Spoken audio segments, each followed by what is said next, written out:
You forced me, based on how you've handled this McDavid situation, to hope that the Bears and Caleb Williams, I didn't care about the Bears, and now I hate them. That's true friendship. So, and now just it's an like, odds. you f***ing asshole. I can't even say Connor McDavid's good. McDavid is so... Well, you don't think he's good. He's the second most valuable player on his own team. Yeah, and he's almost won a cup. On today's Pardon My Take, we have our good friend, number one recurring guest in terms of times on the show, Ryan Whitney in studio. Stats compiler, awesome hour talking with Whit about hockey, golf, going back to school. He might go back to college. Really, really fun interview. Always great interview with him. We're going to talk a little Masters first round. Luka going back to Dallas. And then we'll finish with Fyre Fest of the week. It's all brought to you by our friends at DraftKings. UFC 314 is headed to South Beach. It won't be all glitz and glamour, but the stars will be out. Don't miss any of the action at DraftKings Sportsbook, the official sports betting partner of UFC. It promises to be another banger night of fights, especially the featherweight main event between two evenly matched fighters. First time, just pick something simple like a fighter to win and make your pick. It's that simple. And if you're new to DraftKings, listen up. New customers bet $5, get $150 in bonus bets instantly. Step into the octagon with DraftKings Sportsbook. Download the DraftKings Sportsbook app now. Use code TAKE. That's code TAKE for new customers to get $150 in bonus bets when you bet just $5 only on DraftKings. The crown is yours. Okay, let's go.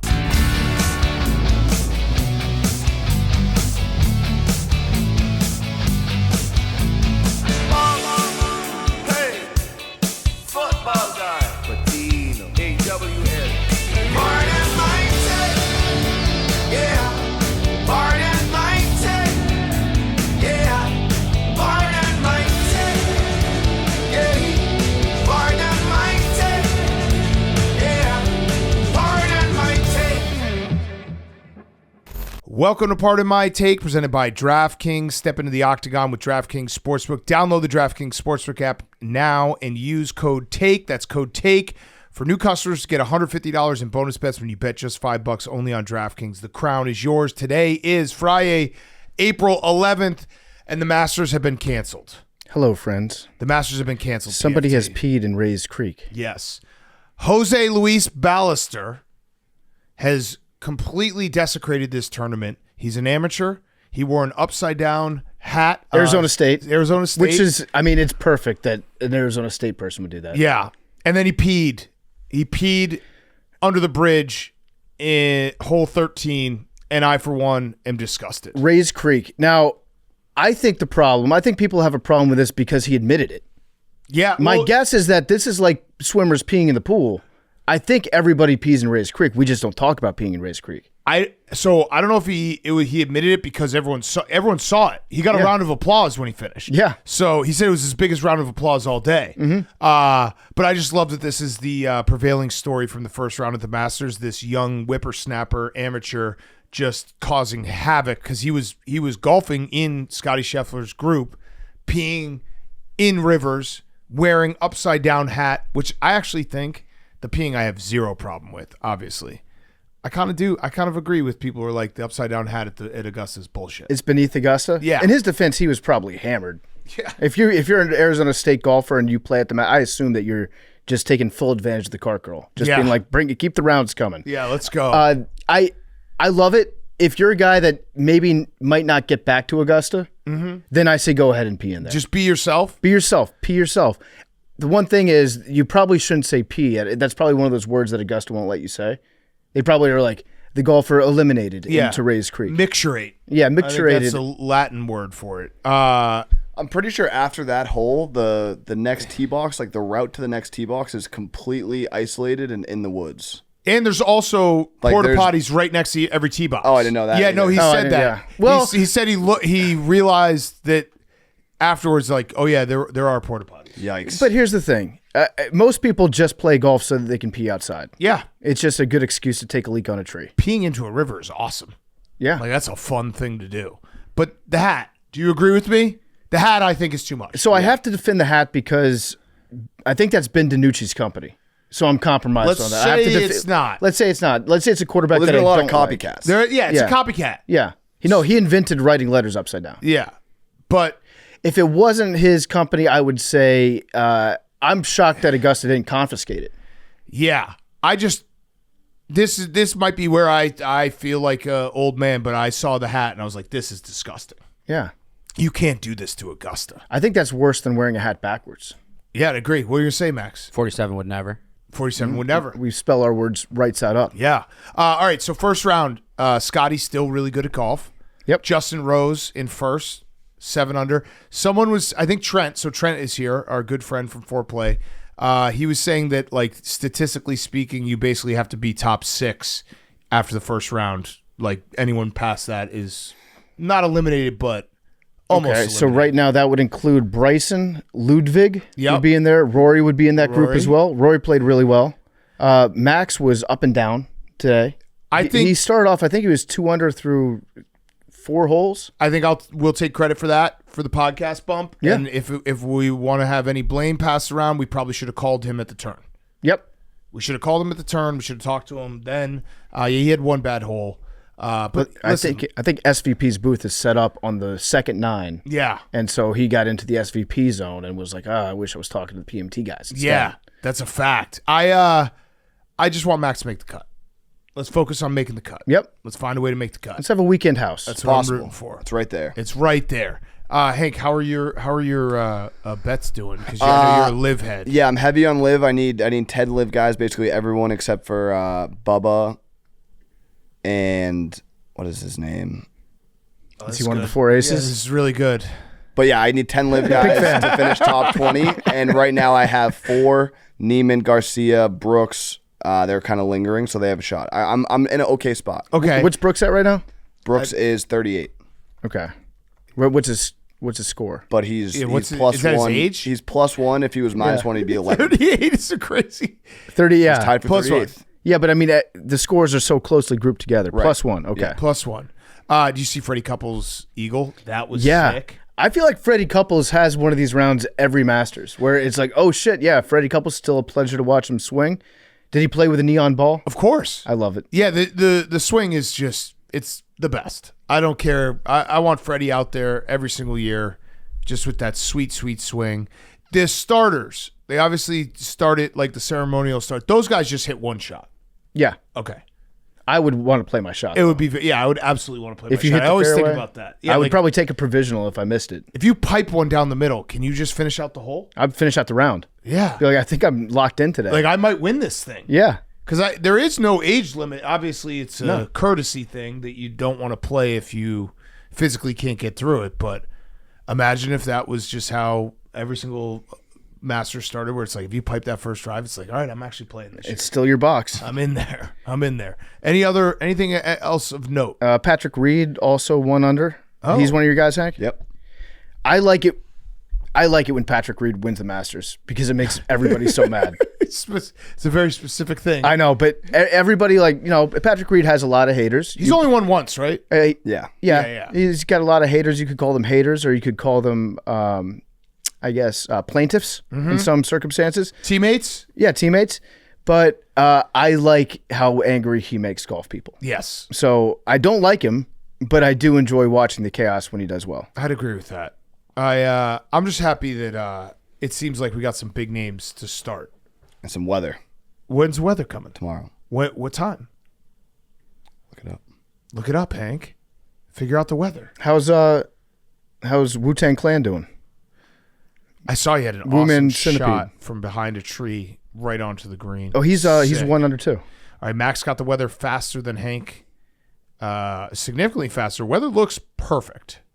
That does look good. Hank probably 17 uses mile an hour winds. Okay, that's fine. Hank probably uses a specific golf app for the weather that has like the weather inside of it somewhere. Overnight it's going to rain, which is good. Soft green. So, Hank, when you said the weather, That might have been an earlier in the week forecast. it feels like you're not locked into the Masters. I'm locked into our Masters. Okay. Mini golf. Okay, that's fine. But maybe let's Earlier get in you the week, it said there was going to be storms on Friday, but that's not the case. Let's get you locked into the I know. Masters.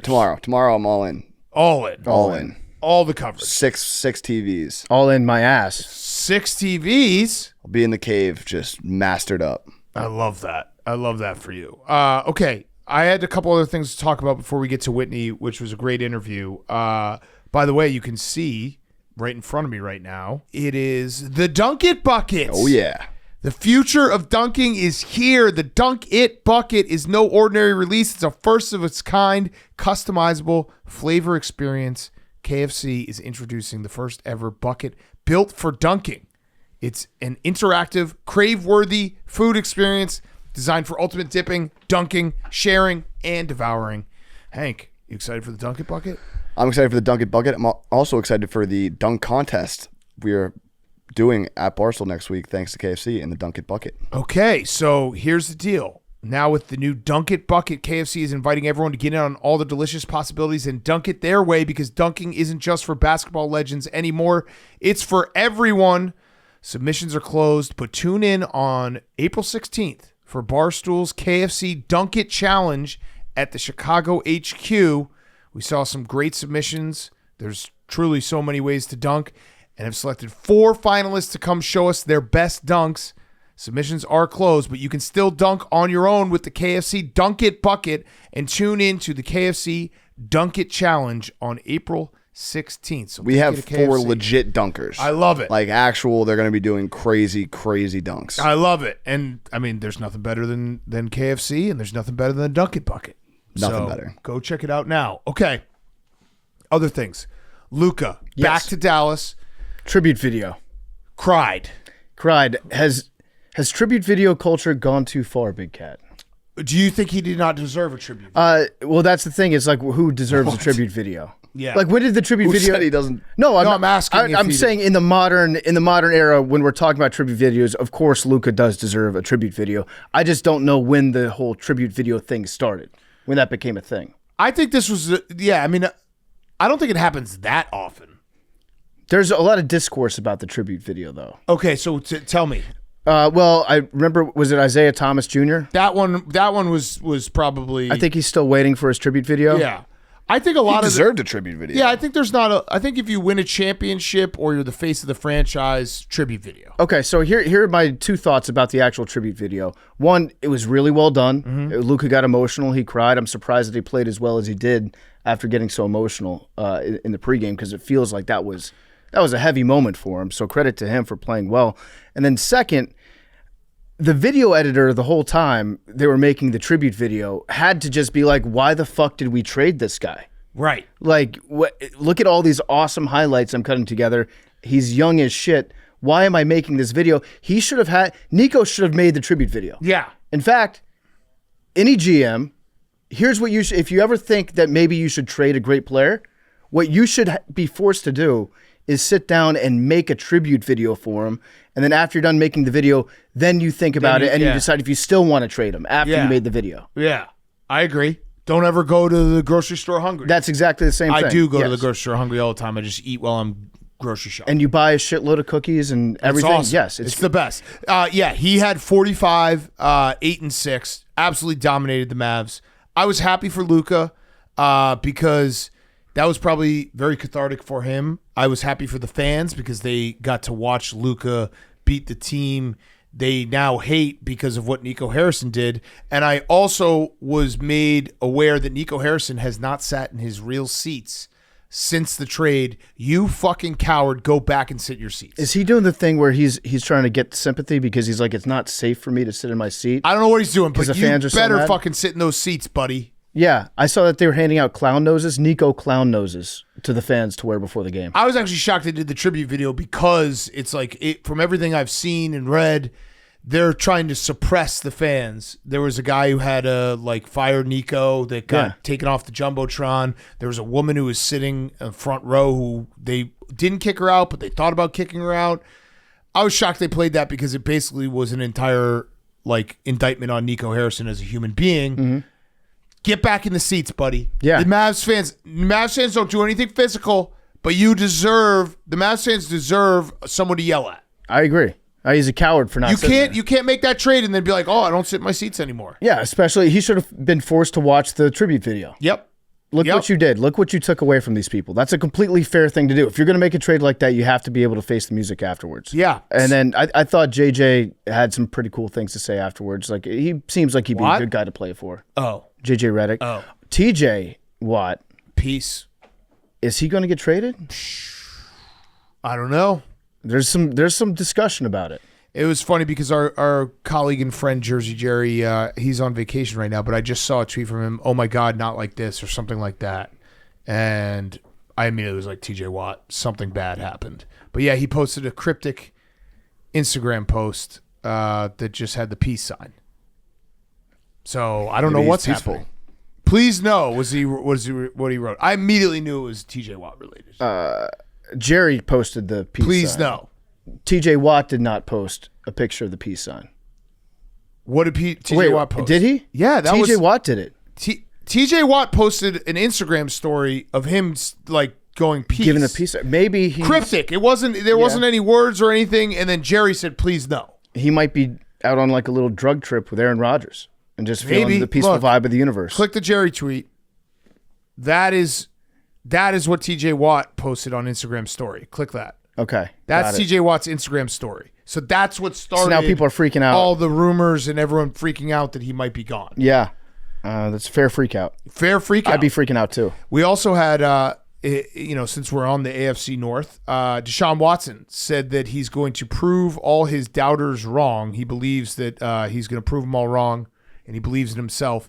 I would like to be front of the line doubter. He said he's going to use you as comeback fuel. Great. That's right here, Deshaun. You're not going to do shit. He shouldn't be allowed to call it that. Yeah, he should not be allowed to call it that. Yeah. Doubter. I want first in line. If you want to make a list, put me at the top.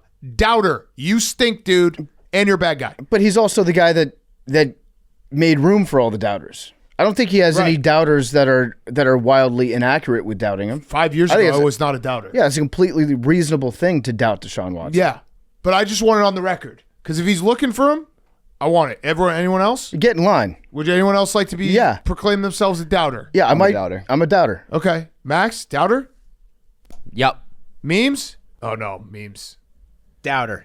Are you sure? Doubter. Because what if he was on the Jets? No, doubter. Memes. Speaking of the Jets, did you see Justin Fields' quote? No, what'd he say? He said, someone asked him about the possibility of the Jets drafting a quarterback this year, and he said, I don't really like to answer rhetorical questions. I'm willing to teach, but I'm not really interested in rhetorical questions. That's not a rhetorical question. That's a hypothetical question. Yeah. Big difference. Big difference. They might draft a quarterback. Yeah. Steelers might too. So that would be... Do you think that's why Aaron Rodgers is taking his time? Absolutely. Because he wants to wait for the draft and be like, I don't want to put myself in a Kirk Cousins situation. I was on Pittsburgh radio with our good friends WDVE this morning, and we were talking about it, and it made me realize that they are essentially being held hostage by Aaron Rodgers. He's not even a Steeler. Yeah. This is what he does. Yeah. He's not even a Steeler, and everyone in Pittsburgh just waiting is it? Is it not? Is it? So at some point during the 6-hour meeting that Aaron Rodgers had with the Steelers brass, he definitely asked, are you guys planning on drafting quarterback, right? If you're 6 hours, I assume the topic came up once. Yeah, he doesn't. He probably is I got to wait and see. But also, he's so old. What is it? How many more years is he going to Exactly. play? Teach someone. But we don't deal in rhetorical How old is he? He's 40, 41. That's old as fuck. It's too old, right, Hank? Yeah. 40 is old. Washed. Really old. Whoa, washed. Aaron Rodgers is 41 years old. So yeah, I think that would be fair for the Steelers to, even if they signed Aaron Rodgers, to be like, hey, we're also going to draft Shedeur Sanders, right? Or we're going to draft somebody else, right? So what else the Nuggets whole thing? I know we talked about it on Wednesday. Jokic just came out and basically said exactly what we thought. He was like, yeah, I'm okay with it. I wasn't discussed. They didn't discuss it with me before, but it is what it is. Well, then Wendy had a report earlier today. Did you hear that? No. So Wendy's report was kind of what we said about the Memphis Grizzlies situation, which is they didn't like their coach. They wanted to fire him after the season. And what they didn't want is for him to go on a run, get hot in the playoffs, and then they can't fire him after. I think that's very different from the Grizz situation, because Malone won an NBA title. He won you your first championship. if he then comes back and wins a second NBA championship in 3 years, and your team's never won one before, Yep. that is a good thing. Yeah. No matter what concerns you have about Right. his coaching style or whether it's built for long-term success, if he wins 2 in 3 years, you cannot fire him. Right. It goes to the whole Nuggets ownership too. Like when you have the best player in basketball in his prime, you should be willing to go over the luxury tax and spend a lot of money to try to get more championships. Yeah. Not just have one and be like, that was good. Well, there was one clip where this was from like 2 weeks ago, 3 weeks ago, where Michael Malone was talking about his players, and he said something along the lines of, yeah, we have to go back and we'll look at the film. We'll have to show the players the film because they don't watch film. Ooh. But we'll show it to them. He went out of his way. That seemed like there's something wrong. Yeah. There's something going on behind the scenes that we don't know about. But I don't know. I mean, he won you guys a championship. I feel like don't fire him before the playoffs. Yeah. I also think Jokic deserves more credit. I saw this story from Tom Haberstraw. He wrote a whole story about how basically like Jokic, it's insane how little help he's had, and it would be totally reasonable for him to ask for a trade because it happens all the time, but Jokic has never. He's been just a good soldier. Do you know that? Tell me how many MVPs, how many All-Stars Jokic has played with on the Nuggets. Not guys who got an All-Star and then came to the Nuggets, but a guy who was on an All-Star team while being on the Nuggets with Jokic. Jamal Murray? Nope. Never made one? Nope. Okay. I don't think Michael Porter. Nope. I don't think he's played with any then. The answer is 0. Pretty crazy. That's wild. That's pretty crazy. Jamal Murray probably should have made one, though. Well, he's had years where he's been hurt. Yeah. And I don't know if he's... it's hard to make All-Star games. I know it's hard to make All-Star games. Let me pull up the article, though, because it's 0, and then there's even more that were just crazy. He's never played with an all-defensive player. I don't know that it's fair, though, to say that he has not had help. He's had help, but I'm just saying... Jamal Murray's a good player. Michael Porter Jr. is a good player. KCP was a very good player for him. Of course, but he has not... Every single MVP since 1984 has played with a guy who made an All-Star game. Jokic is the only one who hasn't. That's pretty crazy. Like when I saw it, I was like, "Holy shit! This is not normal." The answer is 0. Yeah, never played with an All-Star teammate in his 7 trips to the All-Star. He's gone 7 times. He's been on the Nuggets for 10 years. You have to admit, like that's a crazy stat. Yes. No All NBA members, no All Defense awardees. 10 years, and if you looked at it, it was like. Magic Johnson had like a million, like 35. If you count all 3 of those, like Larry Bird had 32. Like all these teammates, Steph 27, 0 for Jokic. Max is highlighting Bruce Brown. Bruce Brown was telling me that Bruce Brown made a All-Star game. Memes thought that he won 6th man of the year. They had to have 6 man. I didn't say 6th man of the year, but I don't know if he did.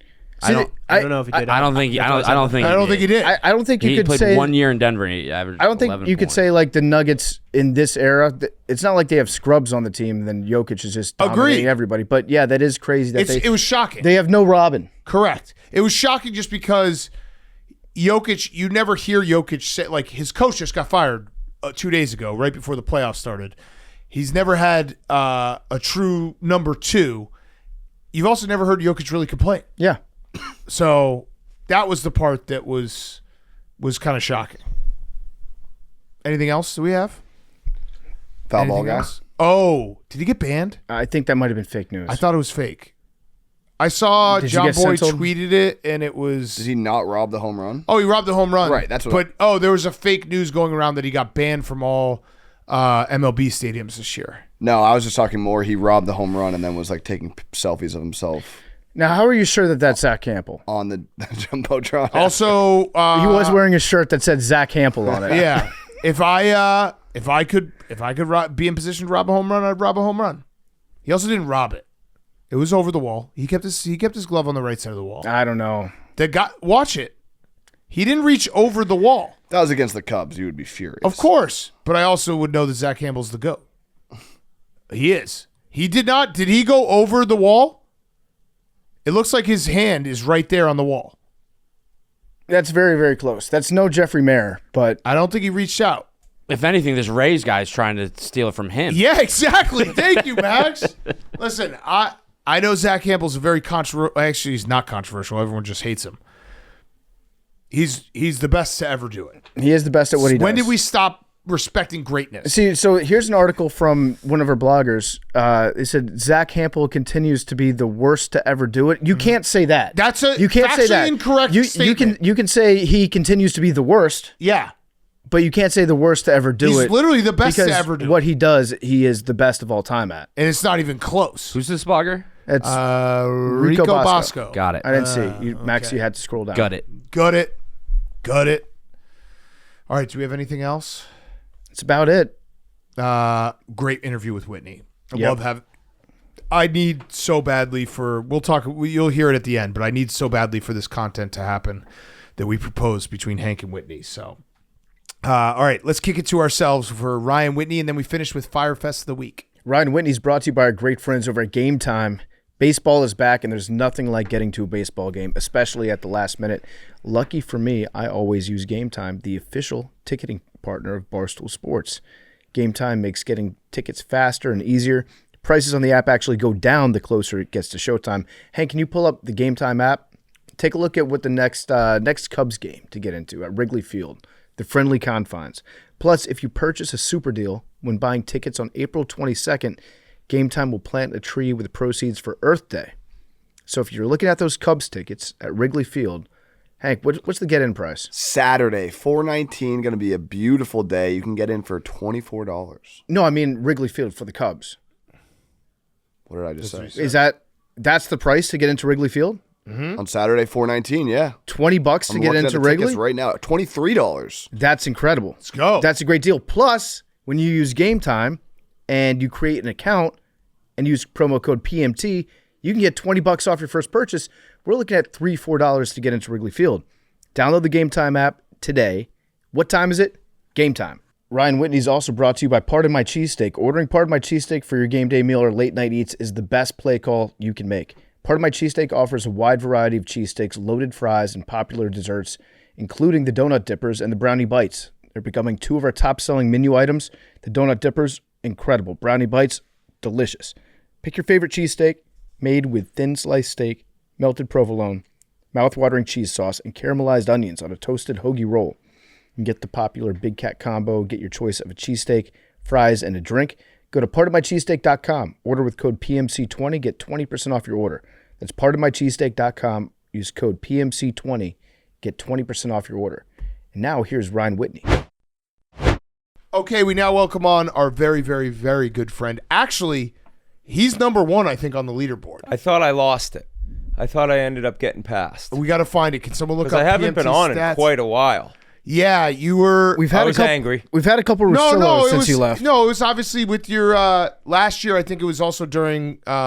Biz and when I your- came when on your- together. Yeah, when your third child was born, and there was like some Yes. scheduling stuff. Yes. Because I that was remember playoffs. Yeah. So, but it's Ryan Whitney, and I think if you're not one, you're two. It's an We've honor. got to get you back. This won't be the last time we have you on during playoffs. We're gonna have you back on, so you'll get back. And on hockey to number season one. only started 2 months ago for you guys. Well, preseason. Oh no, it's starting next week. It's yeah, preseason. Yeah, It's preseason until April 19th. It started the day after the Four Nations ended. yeah. It was, that was the Four best, Nations wasn't even season for you guys. best All-Star game No, ever. it's All-Star game. You agree it was an All-Star game? an exhibition. I agreed it was one of the most amazing exhibitions I've ever seen. Exhibition. I'm not calling it an all-star. It was an All-Star game. It was a warm-up to the Olympics. Yeah, but it was an exhibition. So, like, if you're a Canadian and you're saying, "Oh man, we beat you guys," like, okay, in an exhibition. See, wait, So that's what I kind of was trying to hold on to. But after my celebration of the Saturday night win in Montreal, I couldn't lean on that anymore. That's kind of 'Cause I what yeah, went that's too crazy. exactly what we we do did. that all the time with USA Hockey. The worst right? part about Four Nations and the Olympics next year, do you guys know? No. It's no Russia. So nothing is really that legit because Would they be best that on good? best on best hockey, like you need Russia involved. It's just, you know what I mean? Would their team be that good? Their team's goalies and forwards are probably the best. Oh. Their D's not great, but like. So you're saying double exhibition? It's complete Mickey Mouse because Russia wasn't That's playing. a valid point. Double exhibition. Can we get one of their goalies to be a U.S. citizen? No, that's not going to happen. I don't think Putin will go for that one. He's reasonable. But Well, no. What if it's like Cuban? Remember Cuban baseball players like 20 years ago? They'd do a tournament in the U.S. and just stay. but they were like 45 years old, you know, and saying they were 26. Also, if a Russian were to defect, Putin would just probably say, "Hey, I got your family." Yeah, I got all you. I got everyone. Yeah. I mean, the most amazing thing about the OV goal chase is, and this is totally not, it could not be true. He could be like 46 years old. Like, you never know with Russians. Mm-hmm. So the fact that he's like could be a little older is even crazier. Do you know that when he was drafted in 2004, I believe, and prior to the draft, the GM of the Panthers at the time was just onslaughting the league with a technicality that he should be able to be drafted that year because of leap years. Yeah. Technically, he was 18 if we counted leap years. I love that. And that's I respect the hell out of that. Like, just trying your hardest, knowing how good he'd be. It's a great play. Imagine if they had said yes. You're right.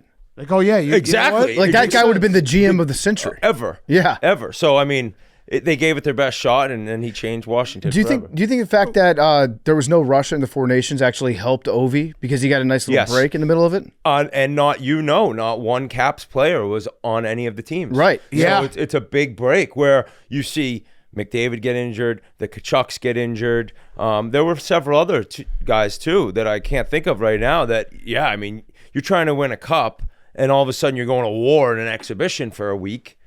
Definitely affects you. I kind of love that hockey's like down for that. I don't know if the owners are willingly down for it. Well, I mean, I think I originally first bashed basketball on your show years ago. I'm talking 2017, and that night was the greatest thing in the world for the hockey basketball conversation. They were squaring off at center ice in an exhibition, and basketball was like throwing like balls through a hula hoop with cars on the court.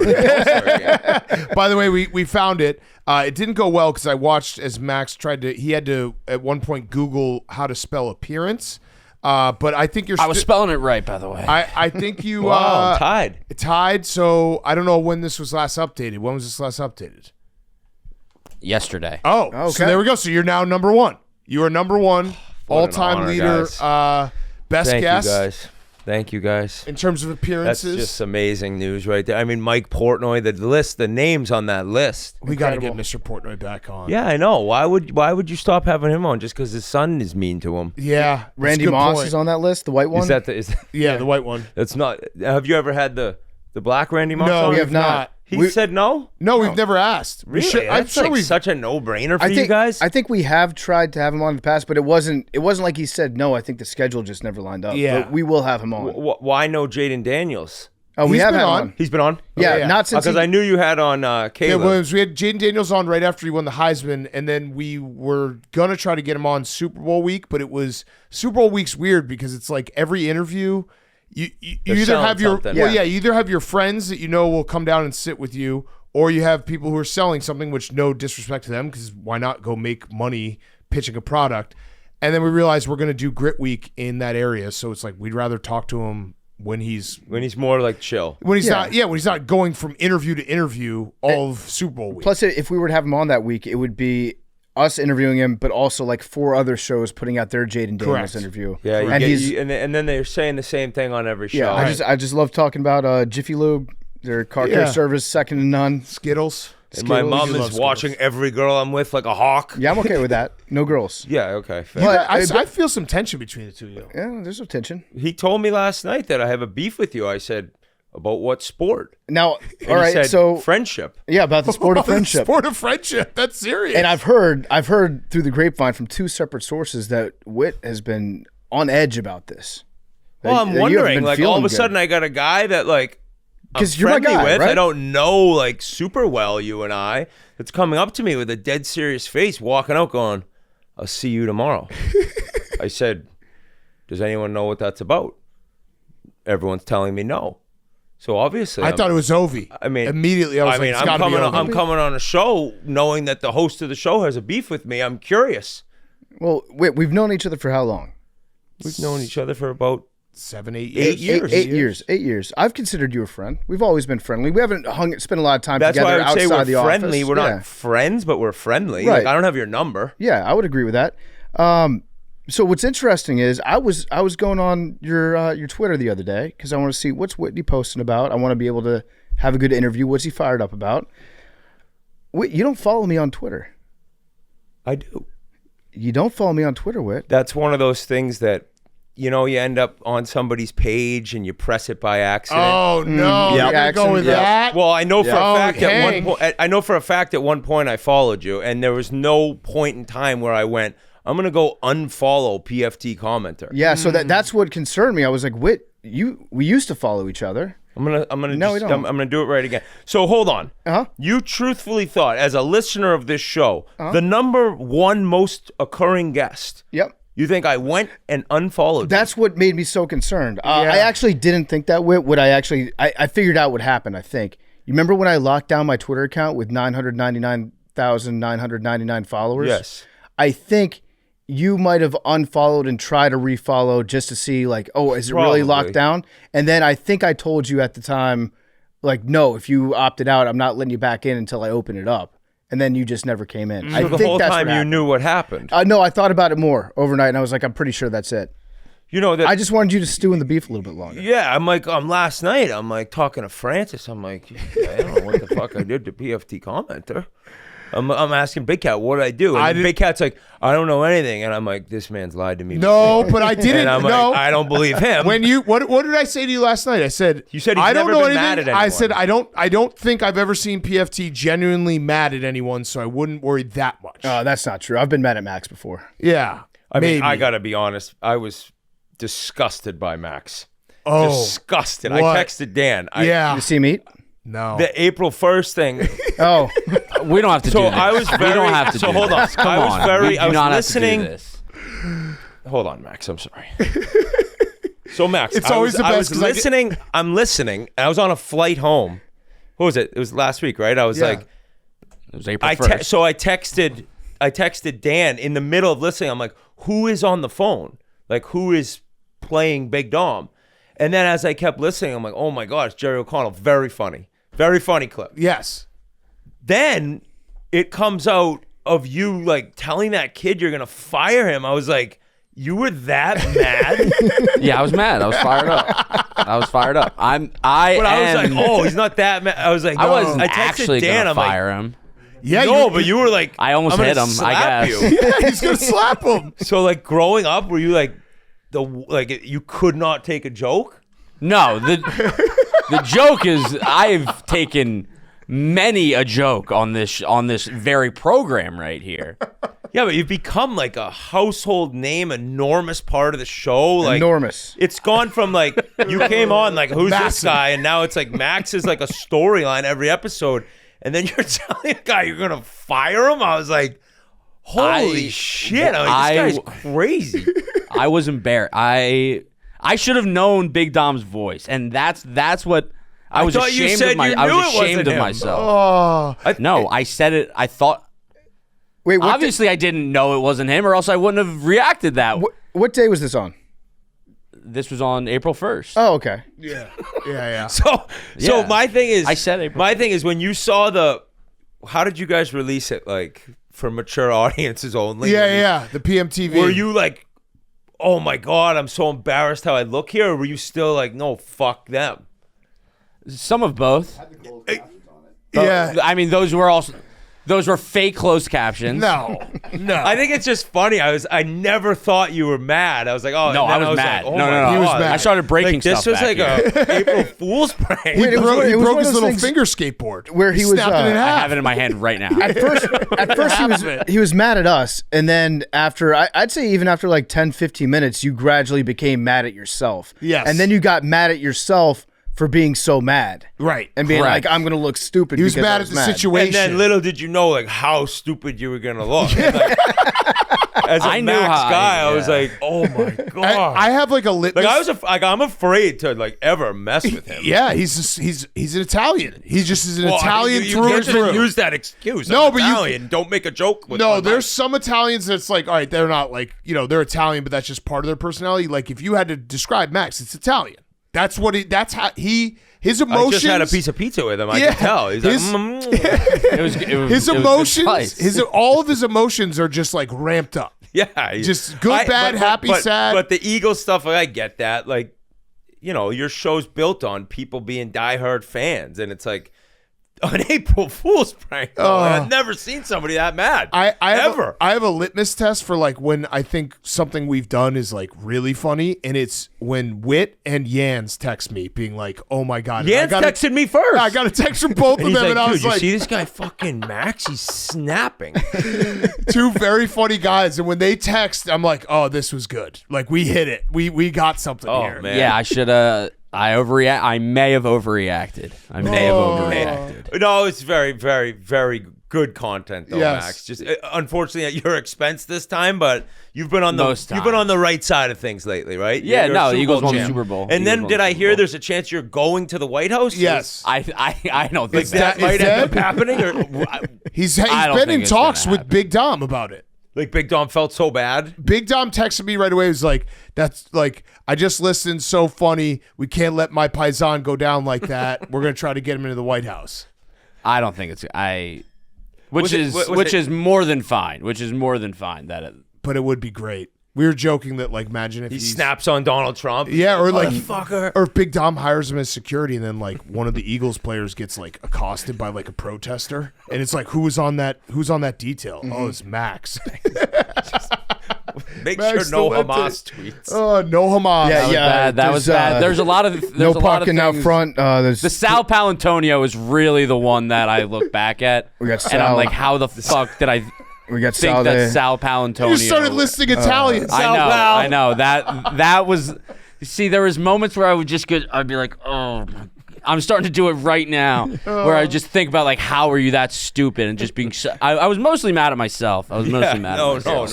Oh, We could tell. Bam Margera, Max.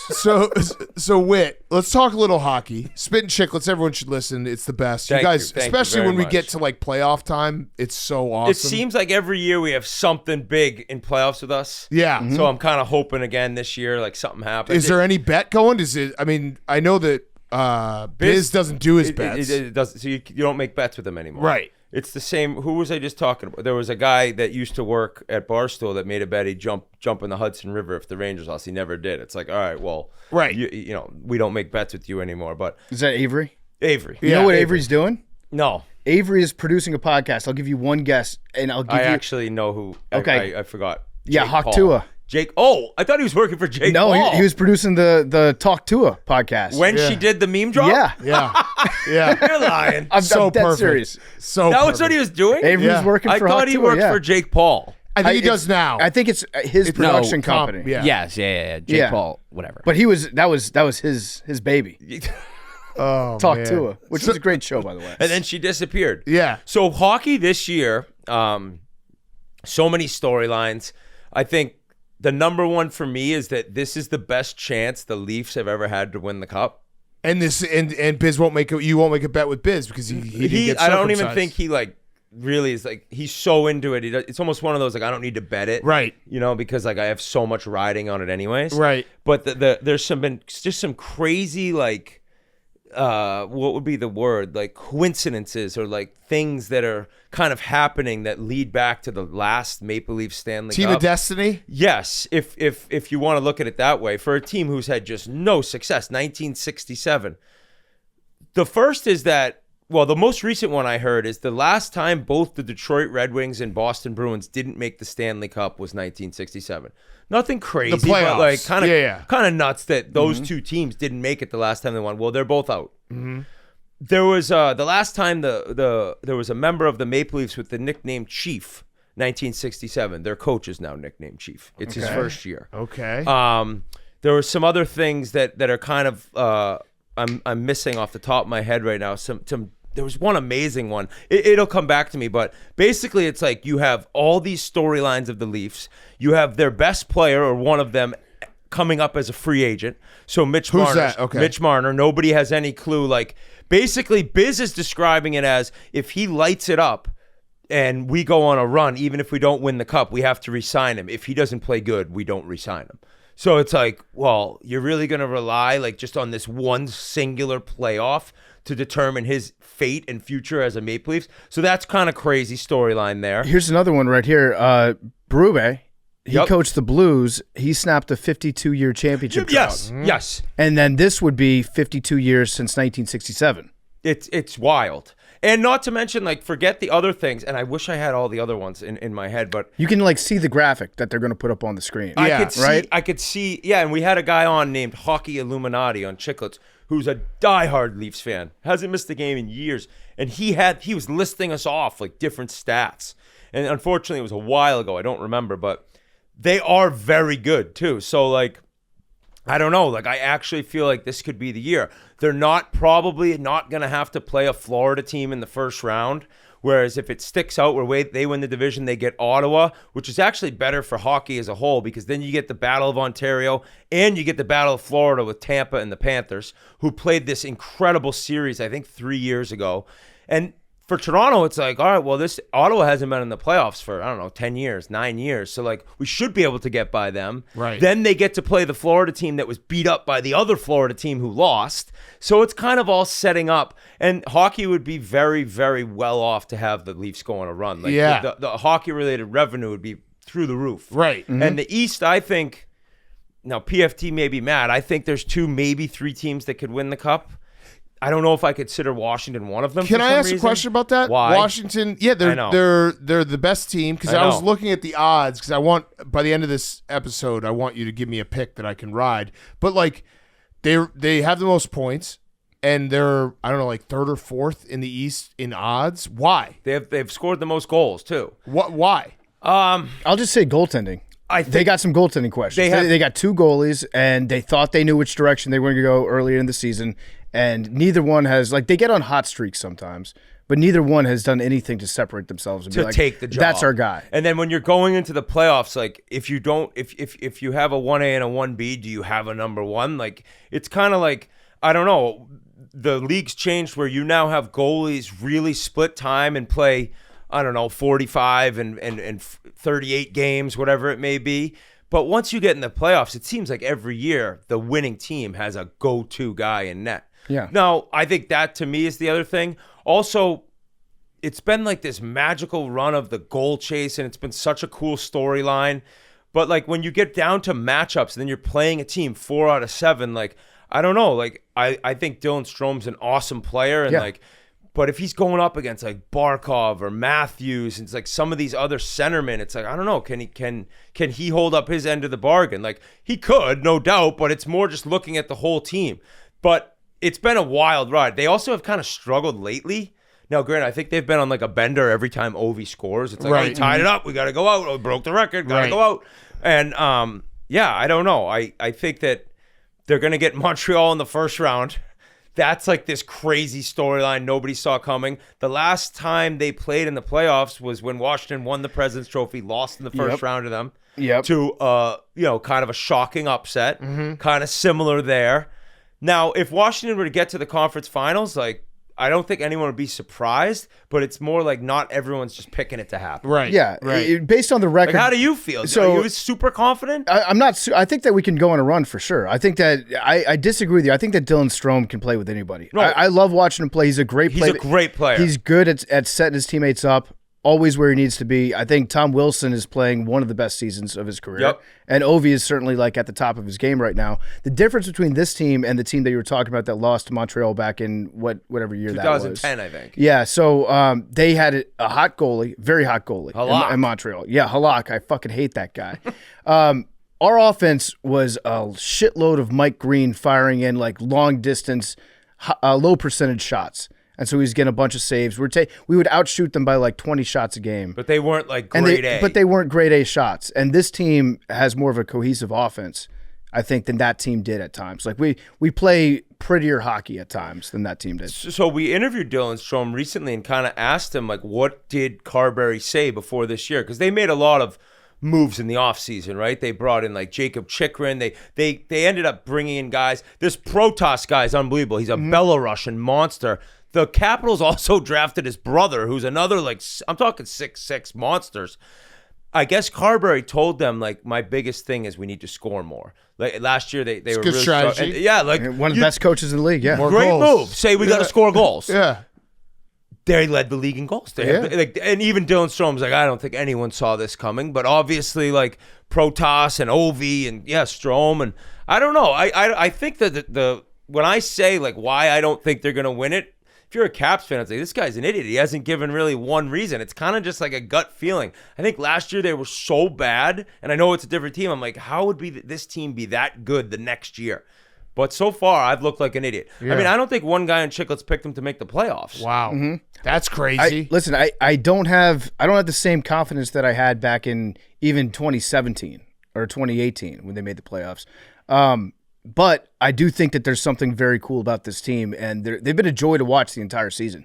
From the first fun game, team to watch. They've been pretty consistent, and I thought that there might be a little bit of letdown after Ovi got the record, because this season has been so much about getting the right, as it probably should be. It's a crazy, crazy achievement. And part of me was that maybe like when that happens, it's like, oh, the balloon kind of burst, but then playoffs come. I like the fact that we're playing against the Hurricanes tonight. I was just going to that bring we that got up. in that line brawl with at the end of the last game, because that's going to be a physical game. I think that's enough to shock you out of any sort of like goal record hangover that you might have. I was going to say I almost wish this was like tomorrow morning, because by the sounds of it, there's going to be fireworks tonight. And that's where Washington, at least against a team like Carolina, like they don't really have anyone like the way Washington has a Tom Wilson, you know? Like when they played last week, turned into a really dirty game. Aho / Tom Wilson, and then Tom Wilson's skating around and he's saying, "Who's gonna protect you?" You could read, "Who's gonna protect you?" Like basically, like I'll kill anyone. Right. Yeah. And now they're playing again quickly. And even in that game, Carberry was over, kind of whispering in Tom Wilson's ear. And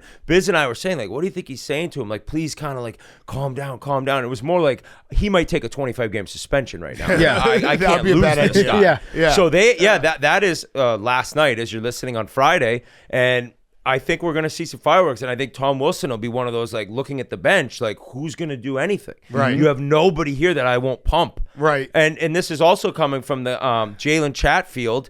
Did you see that move? Yeah. He he like flipped him. Yeah, he kind of like figure 4 leg lock, like slew-footed him. Yeah. No helmet on. Pretty dangerous. It sounds like maybe a little exaggeration, but like he could have died. Like if that guy lands on his head, dude, that's not what you do in a fight. Right, isn't it in hockey, like you're not supposed to, like, you can obviously punch, but you're not supposed to like intentionally try to like bring someone to the ground in a move like that. No, I think you actually can. Like I think if you're squared off and you grab each other's shoulders and you want to slam them down, which ironically is what Tom Wilson did to Panarin. That was different. He was he jumped on like a backpack. He but was like behind whipping him around like that. That it was more about getting your leg behind his Right. leg, and then, you know, if you take a guy and slam him down, it's like, buddy, I'm bigger, I'm stronger, I'm meaner than you. Yeah. But to use your leg, it was just, I don't know. And like now a judo Rod move. Brindamore, he called me a moron. It was not directly. He said, "Media, you're all morons." I'm a media guy now. Yeah, you are. And I was the one that was saying, like, I think he should have got like a 3 or 4 game suspension, but they didn't suspend him. So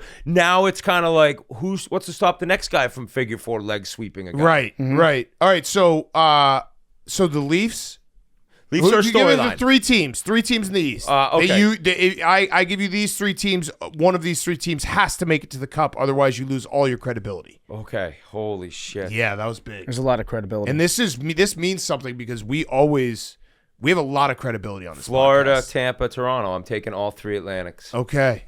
I think that the only thing that'll stop that is whoever of those 3 makes the conference finals might just be beat to shit. Out of gas. Right? And I think Carolina has a pretty nice route based on the fact that Jersey doesn't have a lot of their players healthy, Jack Hughes being the biggest one. Wait. The Devils are in the playoffs? Devils are in somehow. If you follow Frank the Tank on Twitter, you would thought- never imagine I the thought the Devils team were in the playoffs. I thought the team folded. No, legit. I think he was talking like they were winning the draft lottery. They're in the playoffs. Oh, that's And- so funny. And you know, you but without Jack Hughes, it's like, and Carolina kind of comes hard. The last time they played after New Jersey beat the Rangers in 7 2 years ago when Avery didn't jump in the Hudson, the Hurricanes like just whooped on them. Now it's 2 years later, but no Jack Hughes. So the problem would be of the 3 Atlantic teams to get to the conference final, they could face a team that hasn't dealt with like 2 rounds of just kicking the shit out of each other on the other end. All right, so what about the West? Is there one team that's better than everyone? Real quick, Whit, I wanted to just throw this stat at you. I know that the Panthers are a great team. Yes. Stanley Cup champions. Do you know offhand the Caps record against the Panthers this year and the total goals?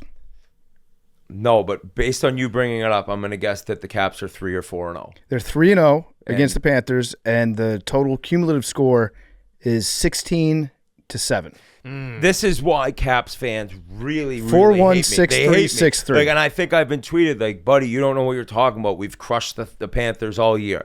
Like, and I have nothing to say. It's more just like it's kind of an eye test for me. And what's funny is you bring up the West.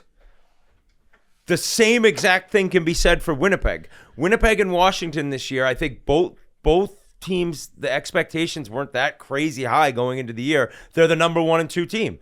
And I'm still like, same thing with Washington. Like, I don't really buy Winnipeg. Now, based on last year, they played Colorado in the first round. It was a shit kicking. Like, Hellebuck was not Hellebuck, and Colorado's offense was just humming, and Winnipeg looked horrible. And now, they're not going to have to face Colorado in the first round because they're going to win the division and maybe get like a wounded Minnesota team. But still, I'm like, the next round, that means they have Dallas or Colorado. Right. I actually like Colorado the best. Because Colorado won the Stanley Cup, 2 years ago? No, 3 years ago. They won it 3. 3 years ago. It went Colorado, then Vegas, then Florida. But that team is still the team that there's a lot of the same guys from the Stanley Cup year. Well, mainly McCarr and McKinnon, right. and they have this crazy emotional storyline coming through of Gabriel Landeskog. And do you remember like him and his captain of the Avalanche? His last NHL game was the game they won the cup. I think they won in 5 that year, or maybe 6 against the Lightning. Yep. And Lightning, they were going for the 3rd straight. They had nothing left in the tank. And Landeskog raised the cup, and then it came out after he had played the entire playoffs on just a crippled knee. Like his knee was a mess. He had been cut by his skate. They fixed that, and then they realized that it wasn't just a cut, something else had happened, realized he didn't have cartilage where there needed to be cartilage. So he hasn't played hockey in coming up on 3 years. Wow. And he's now back. He's going down to the AHL as of yesterday. Wow. So that way he can go play 3 games in the AHL, not have to be put on the cap for the Avalanche, which would cause them issues trying to get him back in the lineup. So no, we'll go send him to the minors for 3 games. And then when the cap's canceled and there's no cap starting game 1 of the playoffs, he's back. Yep. Their captain's back. 3-year storyline. People get so mad when this happens, but it's so funny because every year it happens where a guy will get injured. I know. And they can use him later in the year and it doesn't come to the cap. And it's like, it's such an advantage. It's such an infuriating thing for other fan bases. And for myself last year, Vegas got Hurdle and Mark Stone was put on LTIR again. And I'm like, it was like the Breaking Bad. Like, he can't keep getting away with this. And now it's different with Landeskog to me because, like, I don't know. I just have so much respect for him. We interviewed him recently. He had a documentary made about his comeback. He talks a lot about how many nights he's like, I'm done. Like, the thought of, like, this is over. And that he's able to come back healthy enough and give it a chance. So hopefully everything's okay in the minors in the 3 games he's playing. And then we get to see, for them, they get their captain back while also having made, I think, like 5 or 6 huge deals. They switched up their entire lineup throughout the year. They brought in 2 new goalies, which is like, you never see that. And then they traded for Charlie Coyle from Boston. They traded for Brock Nelson from the Islanders. They made all these deals where, like, their team's awesome. They traded Rantanen in this huge deal to Carolina, got Jack Drury, Martin Necas, who's been sick with McKinnon. So Colorado to me they're the best team in the West. Okay, so that might be my future. And if they play Dallas, which I think they will in the first round, one of those kind of unfair, like either team could win the cup and somebody's losing first round. That happened last year with the Knights and the Stars, right? Exactly. Like those 2 teams were incredible. So Bettman's been very open with loving this system of having the 3 division winners, 2 and 3 play each other in both, and then 1 from each division plays the 2 wild cards. Yeah.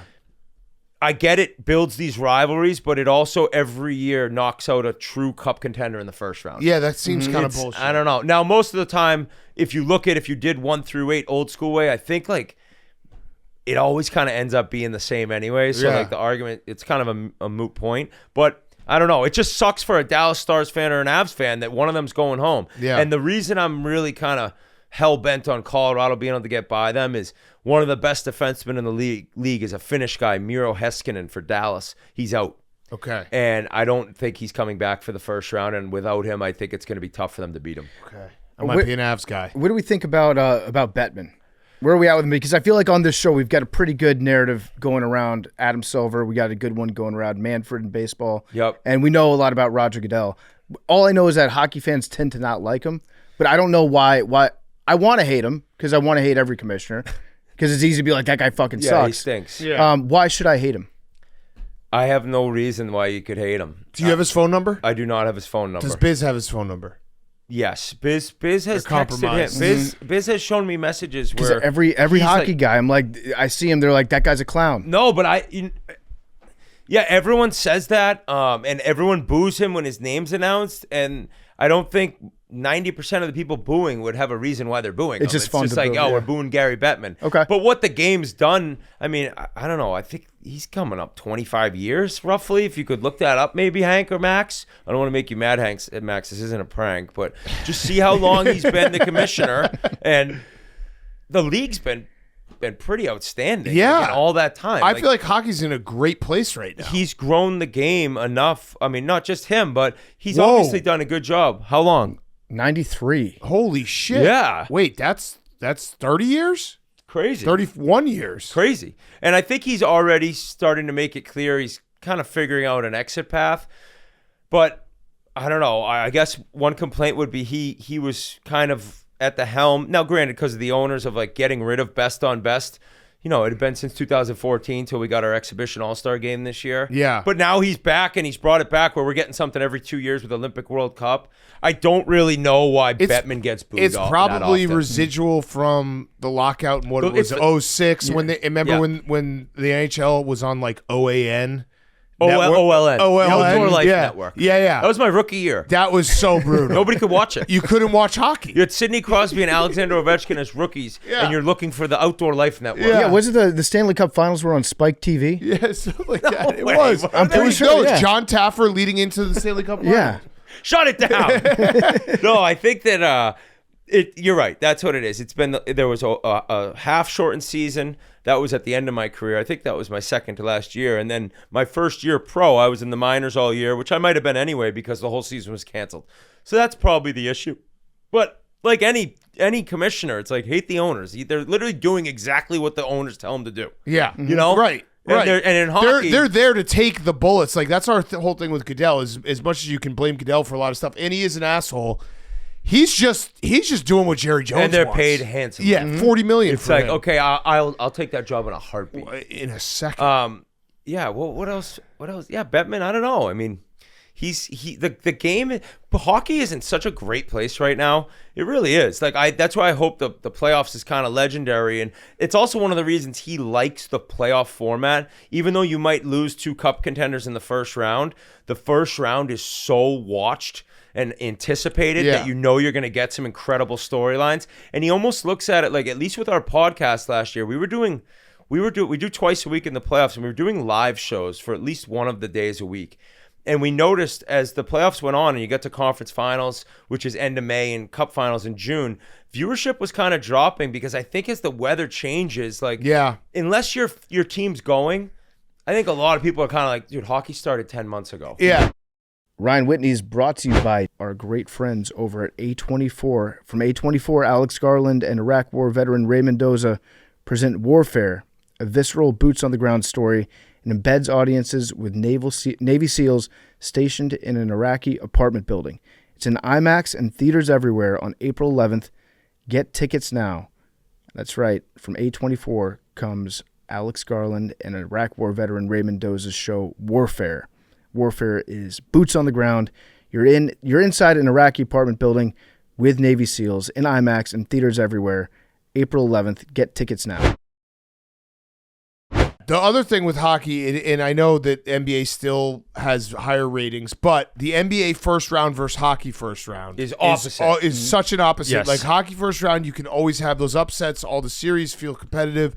NBA is just like, all right, let's get to the second over. round. Right. Let's Like, just get there's on gonna with be it. 2 sweeps and a Yeah. couple in 5. Right. Where hockey, it's like I think that the record might be 7 of 8 went to Game 7. I might have been 6, but this year I wouldn't be surprised at all to see 4 or 5 Game 7s, which is the best thing in the world. The first round, and you just get all these eyeballs on the sport.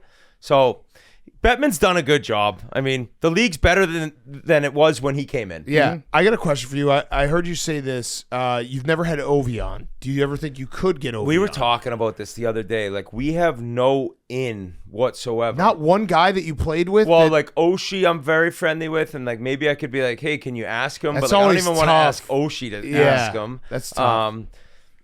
Biz and I have kind of like not a theory, but a hope that a lot of these guys, when they retire, like Brad Marchand, for example, he's like, "I'd love to come on when I retire." right.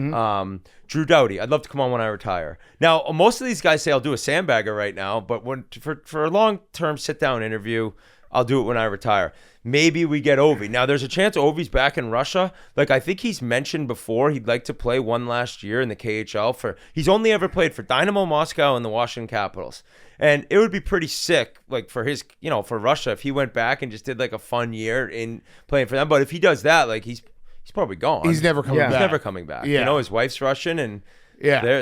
he's it. a god there. Yeah. Yeah, I mean, I have tried to get Ovi on Part of My Take before, and I've been in touch with like the Caps PR people. When you were running by him, yeah, when I was running by, that was maybe one of the coolest moments of my I life. saw that clip because you recognized his wife.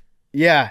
So I was out for a jog. This was like probably 10 years ago. I was out for a jog in my parents' old neighborhood. I was running around this big lake that they had, so I get to the other side of it, and I knew that's where Ovi's house was.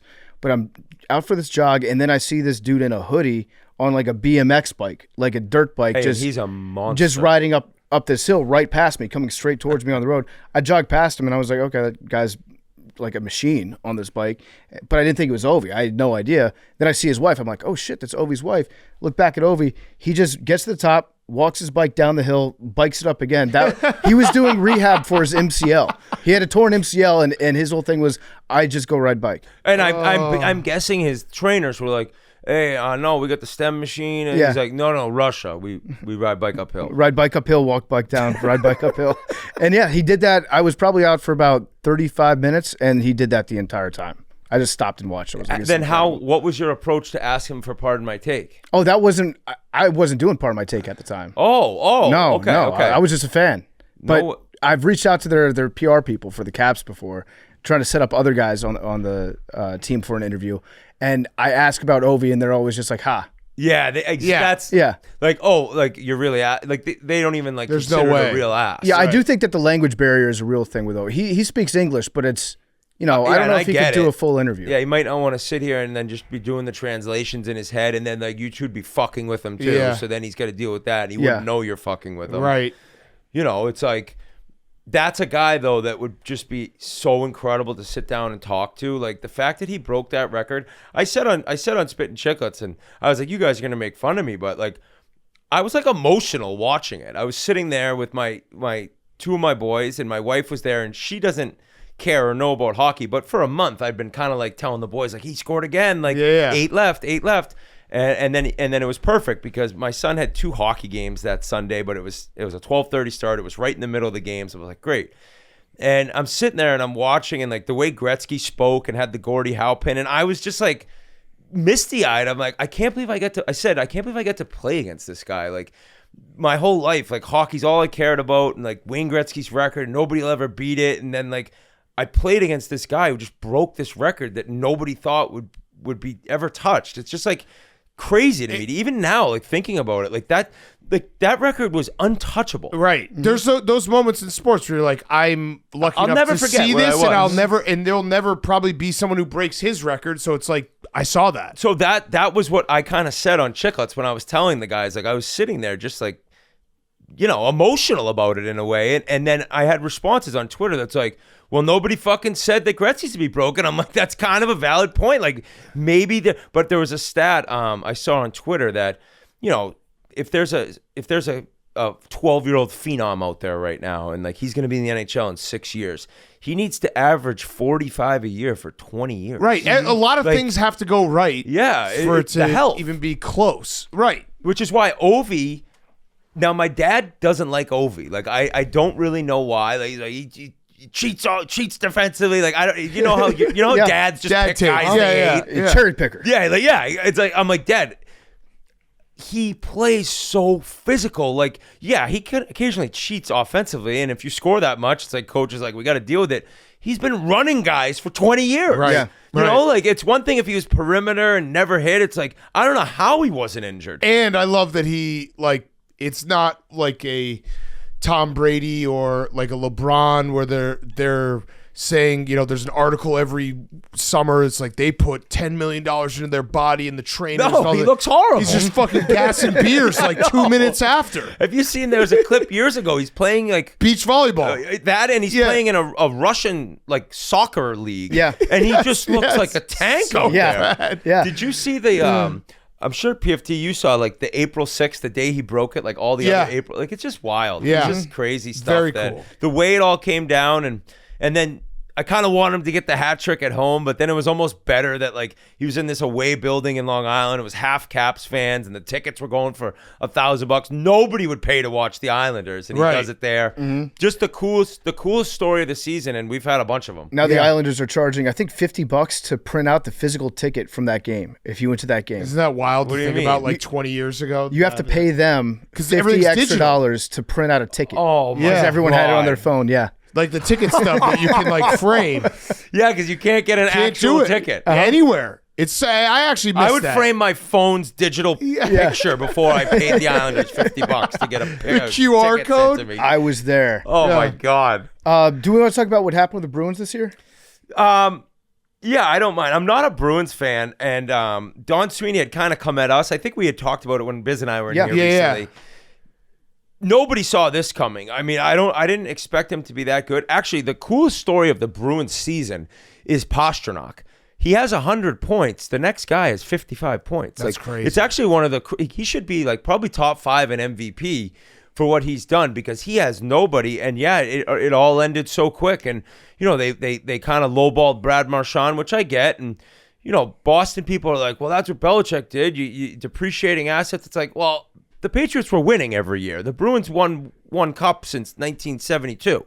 Right. It's kind of like, I understand, and their ticket prices keep rising, and now for the Bruins fans, it's kind of an ugly, ugly future. Like they don't, in the trades they made with Coyle and they traded Trent Frederick, they got a really high scoring kid that's in the USHL now and could end up being a pretty good NHLer, but other than that, like it's not like Chicago. They got some big time prospects. Yeah, the coming. defense is looking good. San Jose, Yeah. they got some studs. Where Boston, And they're going to be top of the draft. and they again get if another get one. it. Yeah, right. Now Boston, they actually somehow it worked out in their favor. Where when they traded Marchand and Coyle and Frederick and all these guys, they truly tanked the correct way. Where I think that right now they'd get the 4th overall pick. Oh, wow. So that's actually like probably what they need. It's probably going to be 3 years of them picking pretty high.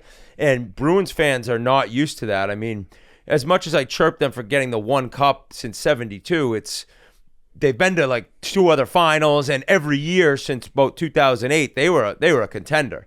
So they had a good run. Is there a guy in this draft or the next couple of drafts that everyone's got like pegged as the next? Next draft. Next draft is this who? draft upcoming. It seems there's a defenseman, this kid Matthew Schaefer, very highly rated. He's been injured all year, but apparently just a complete stud. There's a kid James Haggins that played at Boston College this year, but it's one of those prospects coming up the year after that in every sport you hear about, like, wait till he's drafted. It's a kid, Gavin McKenna. Good hockey name. Great hockey name. Ironically, Connor Bedard's cousin. Oh, Okay. Not through blood, I believe through marriage. Okay. Which kind of matters to me a little bit, because if it was through blood, I'd be like, what the fuck? Yeah, these freaks. Yeah, like who are these parents? But he is what looks to be one of those McDavid type prospects. He had, I think, the record for points in the WHL or maybe the CHL draft +1 a year, where he's 2 years away. I think had 5 points a game in the first round of the playoffs. Like, a true, possibly game-breaking, generational talent that now next year, whoever gets first overall will get. Wow. Okay. What's his game like? Just a playmaking, like fast scoring center. Just like it sounds like McDavid, which I kind of hate doing because Bedard got unfairly ranked that way, which his numbers are so incredible, but the expectations of Bedard were a little unfair.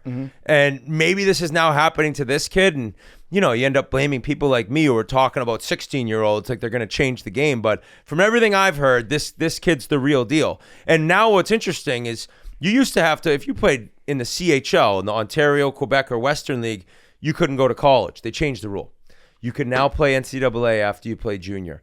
It's really going to screw over American kids, and I didn't think of that and had people reaching out when I was like, this is a good thing. It's going to make college hockey so good, which it will, but American kids are going to get shafted scholarship-wise because now you're getting the best Canadian kids. And they can't go and play in the Canadian League. You can. Oh, you can. You can, yeah. but a lot of them won't. Yeah, I mean, well, now kids might because then you can go to college, and before you wouldn't go because you couldn't go to college.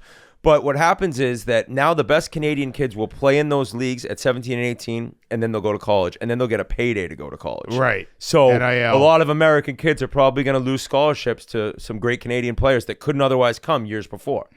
So people are saying now, Gavin McKenna, like, you can't go back to junior. Like, you just made the biggest mockery of it. Go to Michigan. Right. Go to Is Michigan. that where he's doing? No, like people are kind of saying it's a rumor, right? But that's a thing as a BU hockey fan, which they're in the Frozen Four this afternoon or this evening. We don't have a football program. Every Big Ten school, your guys at Wisconsin could turn really back into powerhouse because they're going to have huge dough. I heard a rumor that Michigan has $700,000 a year to give to hockey players. I mean, Dave having Larry Ellison like just fall into his lap and being like paying for quarterbacks, and he was like, well, Larry Ellison isn't going to pay for basketball or hockey. And I was like, but Dave, if Larry Ellison is paying for football, there's just more money you could spread to other places. And Larry Ellison, or maybe he would be so specific with his money, like this is going to football. But that he means might there's just more money. He just might give him $10 million, and then they decide. So what they're going to do is they're going to change it so that schools can pay directly to players. So it's every I've heard school's that. going Where to they get become employees. Yeah, they're going to get like $20 million. NIL still will exist, but my point to have a Larry Ellison, he's going to still go get the number one football recruit, and you don't have to dip into your $20 million, and you can use $700,000 for hockey. Exactly. Yeah. So it's almost like I don't understand. I actually love the fact that college kids are getting paid because forever it's like they're bringing in so much money to the school. I get it, but my problem is the transfer portal, and in all these sports, and now I'm more specific to hockey, but like give them one transfer, no doubt. Freshman year, you don't love the situation, but you can't be transferring every year. I think it's ridiculous. I think being a coach of a college team now is harder than a pro because not only are you recruiting, you're also like, oh, I got to figure out a way to keep guys. It's free agency every year. It's free agency every year, and it's just kind of, I don't know, for hockey, at least me, it's like, and the other thing, at least hockey-wise, like, you find out who's on the portal list, like, before the NCAA, so then it's like, well, I don't want to play this kid, he's leaving. Yeah. No, that's the same as basketball and too? football. Yeah, no, there was sometimes coaches find out, a Penn State, the Penn State backup quarterback went into the portal before Penn State played in the college football playoff. It was a kid who actually played in games, like he had a package for him, Bo Pribula. And then they didn't play him, I'm guessing. No, he left. He just left the school. Oh, wow. Yeah, with them going to compete for a national title. It's just, it sucks. It's stupid. It's just, and I love how guys are getting paid, but it's kind of just too crazy for me. Maybe I sound like a boomer. No, I get it. But also in that case with the quarterback at Penn State, it's the system. So it was it's not his fault. The calendar was set up where you're right. He had to go in the portal right before the playoffs started because that's when teams make moves in the portal. Yeah. So he has to put his name in there, and then it fucks up his team. It's bad. It's just bad all around. Like, why would they not make that list go public after the bowls? Because of the semesters in colleges. Right. Which is so so legit. It's so They're really dumb. going to school. Exactly. Yeah, the fact that they are like, oh, we can't enroll someone on January 25th as opposed to January 15th. Give me a fucking break. What was the Cardell Jones quote? I'm Not not here here to play school. Yeah, you didn't come here to play school. I mean, the fact that I don't think he was kidding makes it even funnier. Oh, he's Like, dead he serious. was dead serious. Yeah, Like, dead I didn't serious. come here to play school. Yeah. All right, I got one That last was me question. at BU. How many classes did you go to? I actually, I never was like ineligible. Yeah, but But were. the problem was I left after my junior year, and then like my wife now is like, oh, you just have a year left. You got to go back and graduate. I'm like, no, I'm through sophomore year. Oh my academically. God! It's only sophomore year. Yeah, so I was like, imagine the content. I know. Whit but goes it's back like to hard. school. Like school's hard. Yeah, I mean, you said that. It was like a year ago. You wrote your first blog, and you said afterwards, you're like, I got a headache. Yeah, it's hard. Or like studying. Like I don't know if I could do that. But it would. I feel bad. I promised my parents when I left school. They've said, promise me you'll go back and graduate. And my wife's brought it up, and I'm like, oh my God. Like I want to do it, like deep down, but I'm like, I don't think I got it. It would be incredible. You got content. it? Yeah. No, you don't got it. No, I don't. I don't got it. So that was the other problem, was that I was in College of Arts and Sciences. I was a sociology major, like one of those, like, hey, what's the easiest major? But at BU, in that school, you had to pass Spanish 4. Oh, to that's graduate. hard, yeah. And I failed. You could or I had barely to speak drop, I English. dropped Spanish 2 3 different times. I'm like, how am I going to get through 4? I Right. couldn't even make it through 2. Well, let's start with English 1. And also, yeah, English. Also, like, come on, like you're telling me to get a degree, you have to pass Spanish 4. So Like, that's dumb. doing nothing for you. So dumb. Did you graduate on time? Yeah, I did, but I did well in college. But like, I think about taking tests, and there's no way my brain has that ability anymore. You know what I mean? Yeah, to sit there for 2 hours. Right. And like that remember. kind of focus and reading, you just lose it. You just don't even have it anymore. Max, did you graduate? I did, but we're No way. Graduated from Villanova, great school. Wow. Yeah, Yep. Max, is a smart guy. But I am talking to Hank back here about getting him back into school. Oh, You never want to do it together? Fuck no. I'd have to go for like 3.5 years. I thought he was gonna be like, "Fuck yeah, with my boy Yeah, Win." but I know, me too. Someday you're going to have kids, and then like my kids, I know are like, Dad, did you ever graduate college? Like, I got to do it. You do too. I don't think Barstool kids. U. Yeah, kids Class of don't. 2013. Partial you. But hold on, no. Yeah, I it's- was taped account might onto a get wall shut with down. duct tape. Time out. Too. There's a little different. Like when Hank has kids someday, and they say, "Dad, did you ever graduate college?" He's like, "No." That's one thing. When your kids say, "Dad, did you ever graduate college?" You say, "No, I went to the league." Yeah. That's pretty fucking cool. No, I know. That's way cooler than I went to Barstool U. I went and got duct taped to a wall in Milton, Massachusetts. I made up a lie that I know how to edit videos, and I really rocked through that school of hard knocks. Well, it was actually it was Boston University accredited school, so we're kind of fellow alums. So let's go back together. Okay. The other cool thing about BU is that, so I was given a full scholarship. That still to this day is honored. Oh, so if you want to go back to So if I school, went it's back, free. it's free too, which makes it You even gotta more. go. I know. Oh, you I could know. find a couple classes. Maybe play club hockey there. I do not think I could make the team. So did you guys know about like club hockey and like what it's turned into? Heidelberg. It's Club hockey champ. enormous. Yeah. I'm talking Georgia just built a Well, rink. Penn State. It wasn't Penn State. Penn Yep. State's in the Frozen Four, which we're taping right before. But they were a club hockey team. What, 6 years ago? No, I think they've been D1 like over 10 years. Oh, okay. But But it was- like it started that UNLV club team beat Denver this Yeah. year. Most of these schools, like I'm talking Georgia, Tennessee, UNLV, they have 3 teams. They have 120 kids come to tryouts, and then it's competitive. To now, it's gone to the point where hockey players that are leaving high school, no matter what, unless you are one of these, possibly NHL future studs, you have to play junior for 2, if not 3 years to play D3 hockey. D3, you got to go play junior for 2 years. And be a Really? yeah, crazy.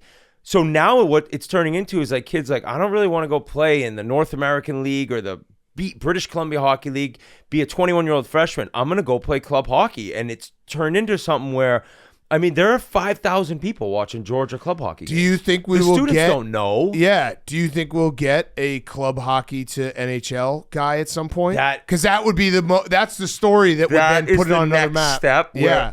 What it would be is a club hockey kid takes the step to a varsity team. Yeah. You know what I mean? It wouldn't be like a pro deal out of club hockey. What about a guy that like gets kicked off of his varsity team, has some issues? He's like, "Fuck it, I'll just play club." He was already a guy that they had their eyes on, and then he goes to the league. Possibly.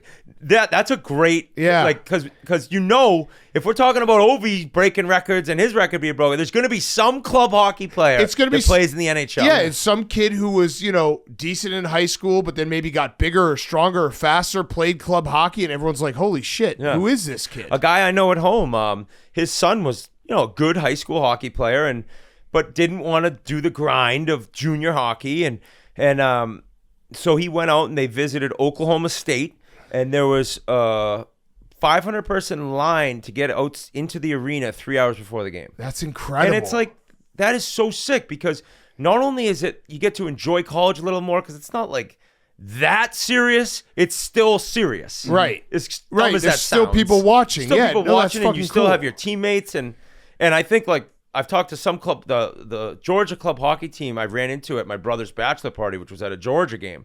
And they were like, the girls think we're like fucking BU. Like, they don't know. Like, there's 4,000 people at the game. Like, these girls, like, these guys are pro hockey players. Yeah. It's like, has there ever been an emergency backup goalie that got a contract? No, because it's always like, I mean, that's an all-time Leafs thing right there. Their backup goalie beat them. Yeah. I mean, I'm sorry, their Zamboni driver beat them. Yeah.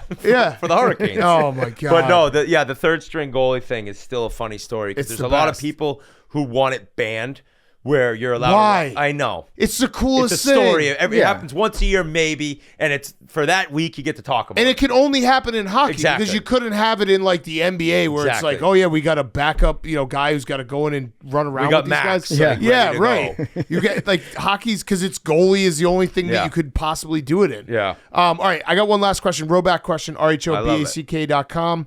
Promo code TAKE, 20% off your first purchase. Q-zips, polos, hoodies, joggers, shorts. Rowback.com. Promo code TAKE. Always great having Whit on. Go tune into Spittin' Chicklets all throughout Yes, the please, playoffs. please. They do live streams as well. We might have to get our boy Oldie on one of the live streams. I know. Maybe get him just How for a about Ian's period. giving you oldie? Dude, he's the He's my best. favorite guy. And it was funny because when you came out with the video or whatever it was, we need a Canadian, Keith sent us right away to the Chicklets chat. He's like, I have the perfect human being for them. Yeah. And then it was he is. exactly how he described it. Do you know he texts me like maybe like probably once every like 3 days, just like a morning like pumping me up text. And he's on a garbage truck. Yeah, yeah. Like he like yesterday when we started the mini golf, he's like, "You got this. Like you're a champion." I was like, "No, Oldie, I'm not. I'm not." I also love the fact and I don't know Rick Nash super well, but like friendly with him, and he's so quiet and calm, and they're best friends. I'm like, dude, how are you two best friends? He was FaceTiming with Nash when he did the first stream with us, like in between periods. And he was like, say hi to Nash. And so I started talking to him, and Nash said that he had more texts that night than the night that he won the gold medal. He was like, this is fucking crazy. Everyone knows Oldie. Yan said, what did he say? Oh, Yan doesn't have Twitter. And I'm like, dude, Oldie's like gets numbers. He's like, what do you mean? I'm like, dude, he has like over 1,000 likes on everything he does. Yep. He goes, he's electric. Yeah, I know. We're signing him. Are you? Yeah. I love it. I mean, That's he's not going to awesome. move here, Yeah, but he's going to get paid to do stuff and then come here every now and then because, like, I don't want him to just do it for free. So it's That's like, yeah, awesome. we're signing him. And, awesome. and he's the exact same way when he's not here. Like when he's texting us, he's the same dude. There's no act. There's no act at all. No, he's just high energy. Did you know about his pouch before he came on with us? No, I think I sent you the You saw the pouch though, right? Yes, I only knew about like Keith meeting him he was dancing in front of the Rangers when his son was due or his daughter was due that day. He's got to go. Hey, got to go. Boys need Got to it. go. What are you going to say, Max? So he stayed up for Hank and I's Barstool After Dark the other night. Yes. 4 a.m. we finished, and then he tweeted something 3 hours later from the job site. He's just built Like, he on just- energy. Yeah, what an animal. Like he was like paying to have his like super chats read aloud. Yeah. To hype up me and Hank when we were just like, Oldie, you can just text. Like we have your number. Yeah. You don't have to pay and for like this. Oldie, like your work, you're on the truck in like 2 hours. Go to bed. No, he's built different. Is that what you just said? he's just like he's kind of just like natural cocaine. Was he boozing at the game or at the stream of the No. Four Nations? No. That's just No, he also his said blood. he's like I've never tried cocaine. I know that I'd run through like walls if I did it. And I was like, yeah, you're probably right, Oldie. That's Like, smart, bad yeah. idea. Or he'd just like fall asleep. Yeah, It's like, yeah, he's in whoa, reverse. Man. All right, my last question though is Masters. Do you have one or two golfers that you root for, like that are your guys? Yeah, I root for Ludwig. Okay. Ever since he's come on the scene, he's just kind of like, I don't know, like perfect golf swing, and I like him a lot. And then I've been so back and forth with Rory, which I feel like a lot of golf fans have been, based on like he's made comments that are like just kind of a clown comment, but then he comes out and like changes his tune. It's all live related. But as much as I sometimes say like, oh, fuck Rory, if he had a one-shot lead on the 18th tee, like I know I'd be rooting. You'd be rooting for him, even if he was playing with Ludwig. Like for some reason, and I think part of it is like the history thing with Ovi. Like I think 5 guys have won the Grand Slam in golf. Like I'd like to be able to say I watched that. Yeah, And Yeah. I don't know. I think Rory just he's hot right now. He's 3 under through is 9. nice, and Yeah. and he just I don't know. It's like crazy. So do you know that when Tiger won the U.S. Open on the broken leg, and then he didn't win another major after his life fell apart till the Masters in 19. Rory is at the same length of time between a major. No That's way. crazy. That's crazy. The Tiger layoff felt And- a lot longer. And Rory's been healthy the whole time, and his wife didn't catch him cheating and beat him with a 9-iron. Like, Right. it's Oh, almost true. like there was like excuses with Tiger. Yeah. And it's so to see if Rory could like do it again, it'd be a pretty amazing, just sports story. But it's also really funny when he loses. Yeah, because he But took I the guy's know, phone but and he's like, oh, but if he blows it, you're like, this guy can't do it anymore. I think I would if he were like on the 18th, like about to putt it in to win, I'd be like, that's pretty cool. But if there was any chance that he could blow it, I think I'd still be rooting. it's like you root, What would you you root ra- against him, but so then if when he- he does it, it's like, Yeah. what a tremendous story. Yeah, for if him. he had a 5-footer Sunday to win it, and if he misses it, he loses it, I think I'd root for it to which go I out. guess doesn't make Yeah, sense because I- if he made it, Yeah. Or like what? Yeah, if he had a he missed it, they'd 5-footer be to in a win, playoff. or he goes to a playoff, you're rooting for the playoff. I would be rooting for the So you playoff. don't like him. Yeah, You don't I like guess him. I don't. You I don't like him. I don't have any reason not to like him. It's more just his like the driving off and stuff, like the speed. See, I don't hate the driving off. I don't have any problem with it. It's that I want more of it. Like I want him Yeah. to lose so I get to keep seeing it. Is that fucked up? That's so fucked up. The best part was the golf writers that were like, he sped Yeah. off and he Oh, those are losers. He spun out. Like, Yeah. they get upset about. Like, we're not upset about. We think that it's funny. funny. It's It's funny. that the golf writers are getting upset about Yeah. it. So we want more content Yeah, like that. we had his back in that whole situation, but I would love You to like just watching keep it happen. replaying it. Yeah. Yeah, where he just keeps speeding I know. off. I know. And then for some reason, like I've actually chirped Bryson DeChambeau before on Chicklets, but like He's now changed. I find myself I know. like, rooting for him too. I mean, YouTube just like changed his whole Oh, yeah. like I career think path. that it's been said at least like he legit hired a PR firm. Yeah, like, absolutely. which is so to me like, you know, like to be such a dickhead that you have to like hire someone and be like, make me not a dickhead. yeah, Like make how people weird like is me. that? Yeah, Like yeah. make people like me. How- It's like He's how much writing of a like- weirdo are you? How Ready can to I check get every people 6 to like weeks me? to his make me not a dickhead people? Yeah. And then you know, like, oh, they like me now, but like, I didn't know what to do to make them like me. I had to pay somebody. Yeah, to you got to tell me. keep paying them in case, because if you get rid of them, then what happens if you slip up and you're It's a like dick the rich again? kid at school, like paying kids to hang out with them. Friends with them, yeah. I do have one last hockey question for you. Okay. You don't have an MVP vote, right? Last year I had a vote. Do you have one this year? He has not asked me again, but he didn't ask me last year until like 2 days before the regular season ended. So I might. Who should the MVP should have been for this year? I'm an Oilers guy, and Leon Draisaitl has just, to me, been the best player in the league, the most valuable player to the Oilers. McDavid's had this great year still, but not McDavid. And then he's leading the league in goals by a lot. You know, they recently had an enormous game against Calgary. McDavid's out. He'd been out injured. He comes back, 2 goals and an assist, including the game-tying, game-winning goal. It's like he's just, to me, the best player. But recently, Kucherov is now... I voted for Kucherov last year instead of McKinnon. McKinnon won because Kucherov last year became the 4th winger, I think, ever to have 100 assists, or 4th player ever to have 100 assists. And then McDavid did it like a week later. Yeah. But I was like, Kucherov's just so dominating.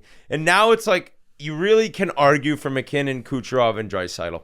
There's a right answer there on Right. all of them. But I'm Leon. My vote would be McDavid. I'm just a big McDavid fan. I am guess, too. I guess You you're not guys- as big. you guys He's have in the always league. He's the tortured me on MVP. it. Dude, You guys he's- have always tortured me I've on been this. told he's the best hockey player in the history of the game Of all time. but he's not even the MVP for this year. On his team. I was That's at crazy. Game 7. Wait, that's crazy. I was at Game 7. Who won? The Panthers. Oh. And I was sitting there, and all I was thinking about was you two. I literally, as the fucking national anthem was playing, I was like, those assholes, I'm going to have a tweet. I'm going to have a video. And I already knew he had the Conn Smythe wrapped up. And I was like, they have nothing on me anymore. Yeah. And You we would've just had went it through all. this whole episode, and you said nothing till the very end. You know what's you fucked guys up are the though? biggest losers. It's kind of like the Rory thing. Well, Where he it's won the like, exhibition I this love year. watching Connor McDavid play hockey, but because of you, I have to be like, yeah, he's a like, choker. what an asshole. You could be watching history. Yeah. And instead, you're like, Yeah. catch a rut, fall over. You get stuck. This happens with friends. You get stuck in an argument, and you're just like, I got my side, you got yours. You forced me, based on how you've handled this McDavid situation, to hope that the Bears and Caleb Williams, I didn't care about good. the Bears, That's and true now I friendship. hate them. That's true friendship. So, and now Just it's at like, odds. you fucking asshole. I can't even so say Connor McDavid's good. McDavid is so. Well, you I don't, told you don't think he's good. He's the second most valuable player on his own team. Yeah, and he's he's You know, almost won a not cup. Gretzky. Gretzky didn't win the MVP every year. Yeah, You're not gonna I win would've the voted MVP for him every year. Gretzky won a cup, right? Gretzky won 4. Oh, but McDavid. McDavid doesn't have one yet. He won the And I he don't won the know- exhibition I against the don't know United if they States. can get Also it done this year either. It doesn't look like this is the year. All right, so Stanley Cup Finals prediction: teams and winner. Colorado, Toronto. Colorado beats them. That's some sick stuff. Be an awesome series. Yeah. And that's if only I'm saying that is if Florida and Tampa play in the first round, because I don't think Toronto can beat one of those teams unless that they kick the shit out of each other first. Okay, That's interesting because I just So I have a bunch of like side notes here. got it. looked up Leafs versus Caps this year. Leafs won 1 game, lost 2 against the Caps this year. I know. I think that's interesting. You know what? When the Caps win it all, you can just call me and be like, follow me on Twitter, bitch. No, I just see Ryan Whitney has refollowed me on Twitter. There we go. And you are now blocked. I never, ever purposely unfollow. I know. Florida, Toronto, classic north-south battle. Yeah, Civil War. Yeah, Oh, love it. no. Colorado, the Florida, Southern. Toronto. Or sorry, Toronto and Colorado. Yeah, sorry. 2 Southern teams with biz. Oh, all right, thanks, Whit. Thanks, guys. Ryan Whitney is brought to you by Truly Unruly Lemonade. Truly Unruly Lemonade combines the high alc fun of Truly Unruly with everyone's favorite lemonade. Level up your lemonade, 8% ABV, 100% delicious. I'm going to say that again. It's 8% ABV. These things are not joking around, and they're delicious. 4 supercharged lemonade flavors. The Bumpin' Blue Raz is my personal favorite. They have the OG original lemonade. Then they've got the punched up pineapple and the wild pink. Try that Bumpin' Blue Raz. It's delicious. It's the official hard seltzer of Part of My Take. Find Truly Unruly Lemonade at a store near you or visit trulyhardseltzer.com. All right, let's wrap up with some Fyre Fest of the week. Hank, Fyre Fest of the week. Nothing crazy this week. No real Fyre Fest. The Masters is on. Playing golf this weekend. My only real like Fyre Fest in quotes would just be the we had mini golf tournament here this week, and just getting screamed at by Everybody hates you? everybody hating me. My boss, telling me to suck my coworker's cock. Like, but that's kind of fun. I don't. Did you I don't do that? I did not. That's Okay. good leadership. Yeah. Yeah. I mean, you are whether you want to be or not, you are always at the center of this because you are in charge of mini golf. It's kind of like your thing, mini golf. You looked like you were in a bad way yesterday, though. And actually, I didn't wait, think- hey, like, wait a second. Did you say that Kirk Minhan was your boss? No, Dave. Dave told Hank to suck Kirk's dick. Got it. Okay, got it. Yeah. You predicted it. I mean, it was a match between me, Kirk, Whitney, and Dave, and I was like, how are you feeling about mini golf? And you just said point blank, I'm dreading your match because you 4 are the worst. And I was like, I don't really disagree. So, yeah, and then it happened. But you handled it well. Yeah, I thought it all worked out. I mean, Dave hit the worst putt of all time, but that's what I'm saying. It's I think some people kind of similar to the Max and me thing in this show. The show's probably prepared me for being in nonstop arguments all the time. But Yeah. it seems like it's contentious, but it's not. Doesn't feel that contentious. No. it's just guys yelling at each other. Right. In the moment, though, you. But I was felt- like yelling in Dave's face at one point. Yeah. but I didn't really. There's a lot like, of I'm going to walk off, I quit, and then it never happens. We just keep playing. Yeah. I felt bad for you in the moment because you looked like you were going through it. Well, everyone wants me to pull out a magical rule book that doesn't exist. Right. And half the people are going to hate you. Actually, everyone's going to hate you no matter what. Yeah, it's all right. It is fun. also whenever we do Well, any we'll see. We haven't done the final. Yeah. Yeah, this might be speaking way too soon. whenever we do any Barstool competition of any kind, you could spend a year, let's say a year, going through all the plans, the preparations, the rules, everything. Within 1 hour, one of us will find a loophole and be like, "This is bullshit." It's just it's impossible. Like you could have Gene Steratore creating airtight rules, and we'll find a scenario where there isn't actually a definition for the rule, and now we can figure out a way to try to, capitalize. Nothing in the rule book says a dog can't play basketball. Yeah. It's mini golf, but then people will be like, well, USGA. Like, Yeah, section right, 10.1. right. Well, it's mini golf, Right. but it's fun. Fun Yeah. week. It has been fun. It's been great content. Great vibes. Yeah. PFT. I was at the gym this morning. This happened like 2.5 hours ago. And after the gym, I'm going to come into work. So what do you do after you work out? You sweat for a little bit. You go into the locker room and you take a shower. Right? Mm-hmm. I'm just making sure I'm not crazy. Yeah, no, that's absolutely what you do. That's what you do. not always, but most times. We'll get Joey Swole on the case, ask him. But I'm pretty sure you're supposed to shower before you put your clothes on and go back to work. For sure. Right. So I go in the locker room. I've got my towel.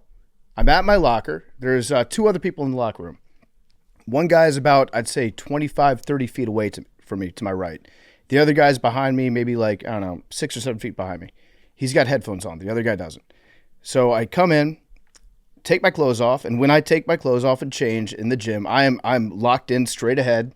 I'm not a guy that wanders. I don't put my leg up on anything.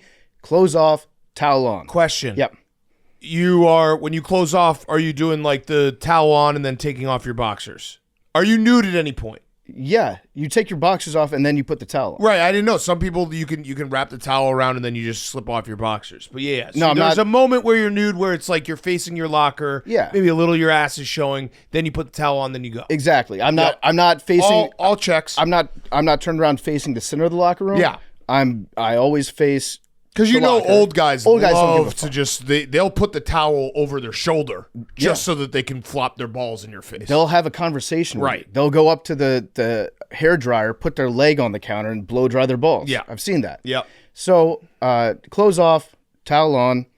Then I hear this guy about 25 feet away from me. He's the guy to my right, and he starts yelling, and he's like, "Bro, what the fuck are you doing?" And I'm just like straight ahead. I'm like, he's not talking to me. I'm just minding my own business, getting ready to change or getting ready to shower. Bro, what the fuck are you doing? What the fuck is this gay shit? Bro, you gonna shower? What the fuck? Put your clothes back on. This is some gay shit. And then after like, I don't know, 5 seconds, 10 seconds of him yelling, I finally look up. I'm like, is he yelling at me? And he's staring at me. And this dude is fucking pissed off. Like, What? huge scowl on his face. He looks like he's about to come kick my ass. Jacked?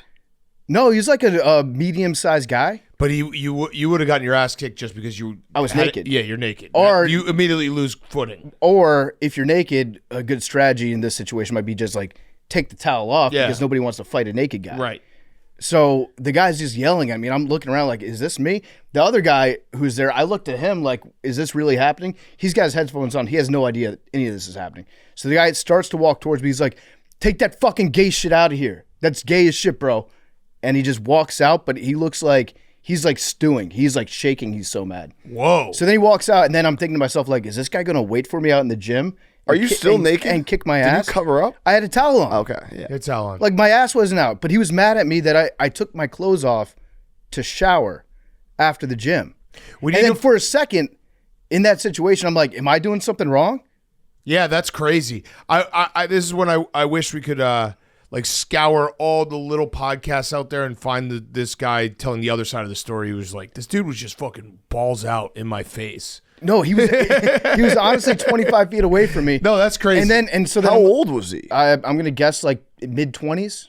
Oh, So I think he's going through some So stuff. I had a couple theories on this guy. One, he's probably gay.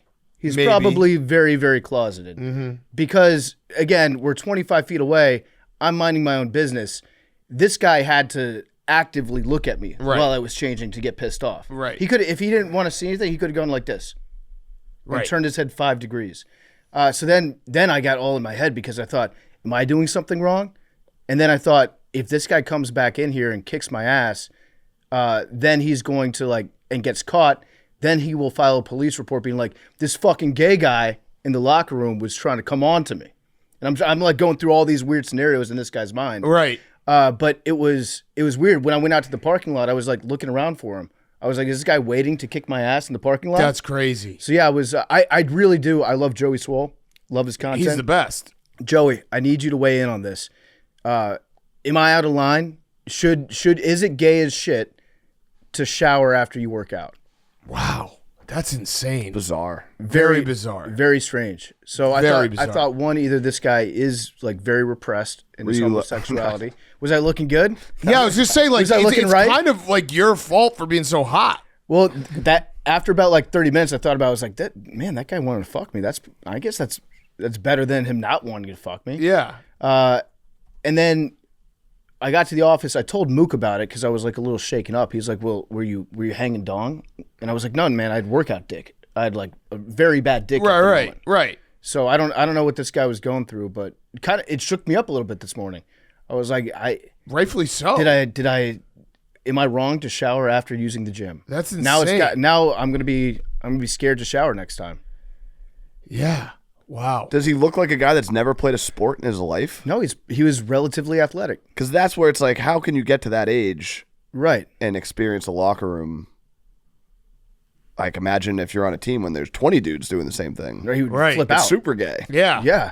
It's the What gayest the thing hell you is can going do. on here? Gayest thing you can do is play sports. I just never seen anyone else in the locker room. Yeah. I think that's the first time that guy's ever been to a gym. Yeah. Like- or locker room. Period. Yeah. He looked like he was in decent shape though. That's that because I thought about that, Max. Like maybe there's a different environment for him. But That's wild. I don't know. Yeah. That is wild. Maybe Yeah, I don't know. It's a bizarre thing. Yeah, I think your ass just looked really good. I think it did. I think I was that's doing really the only thing that makes sense. I was squatting heavy this morning. So I might have been, as Hank would say, looking right. Yeah, you were looking right. All right, my Fyre Fest. I've already talked about a couple of them, but when I was in San Antonio, I for the first time ever, I got heat-induced vomit, which that was crazy. I just we did a live show and I puked right after, just because it was too hot, and then I was fine. But that had never happened to me in my life. And then also I took a shit in a bathroom, a women's bathroom in a hotel lobby for 15 minutes while watching the Cubs game. That was also a mistake. Oh, that was on accident. I was locked in on the Cubs game. I was waiting for my hotel room. I had to take a shit. So I had my head down watching the Cubs game, and I just walked to the bathroom and I didn't look up. And then I took a shit and I was in the stall for 15 minutes, got out of the stall and was like, there's no urinals in here.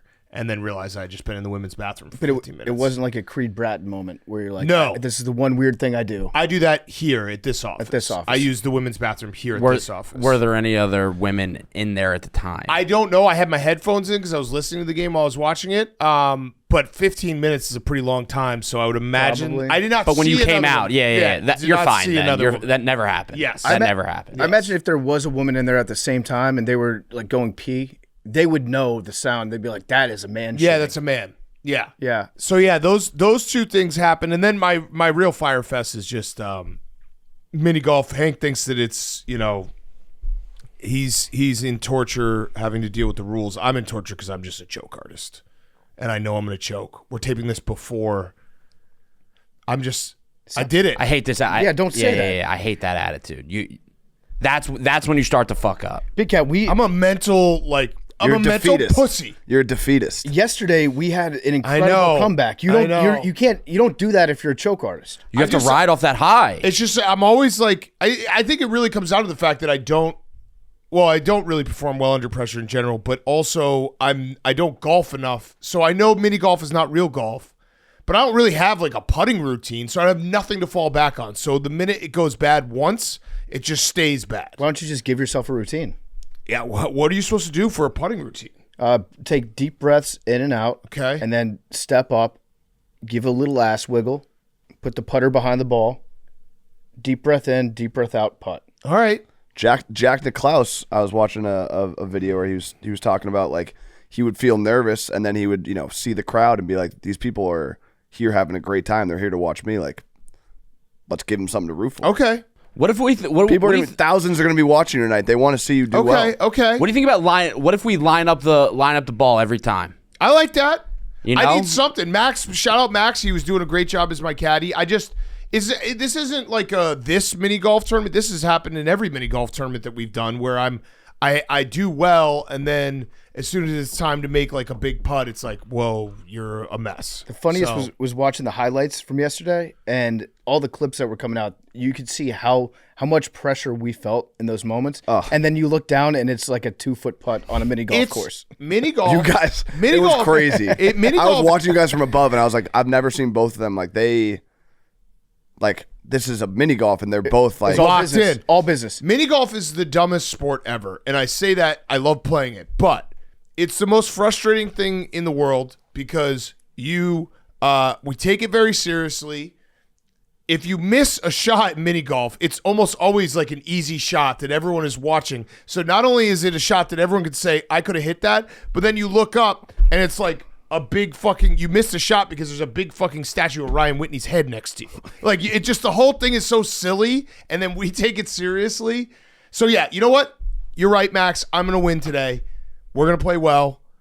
PFT and I are on the same team. PFT and I mean, that was a great comeback. That was awesome. There We're is just trusting each other. There's real pressure though when you're doing alternate shot because you don't want to let down your team. You don't want to fuck your teammate over. Yeah. It's like, I don't want to let my boy down. But we did have an incredible comeback. We were down 3 with 4 to play.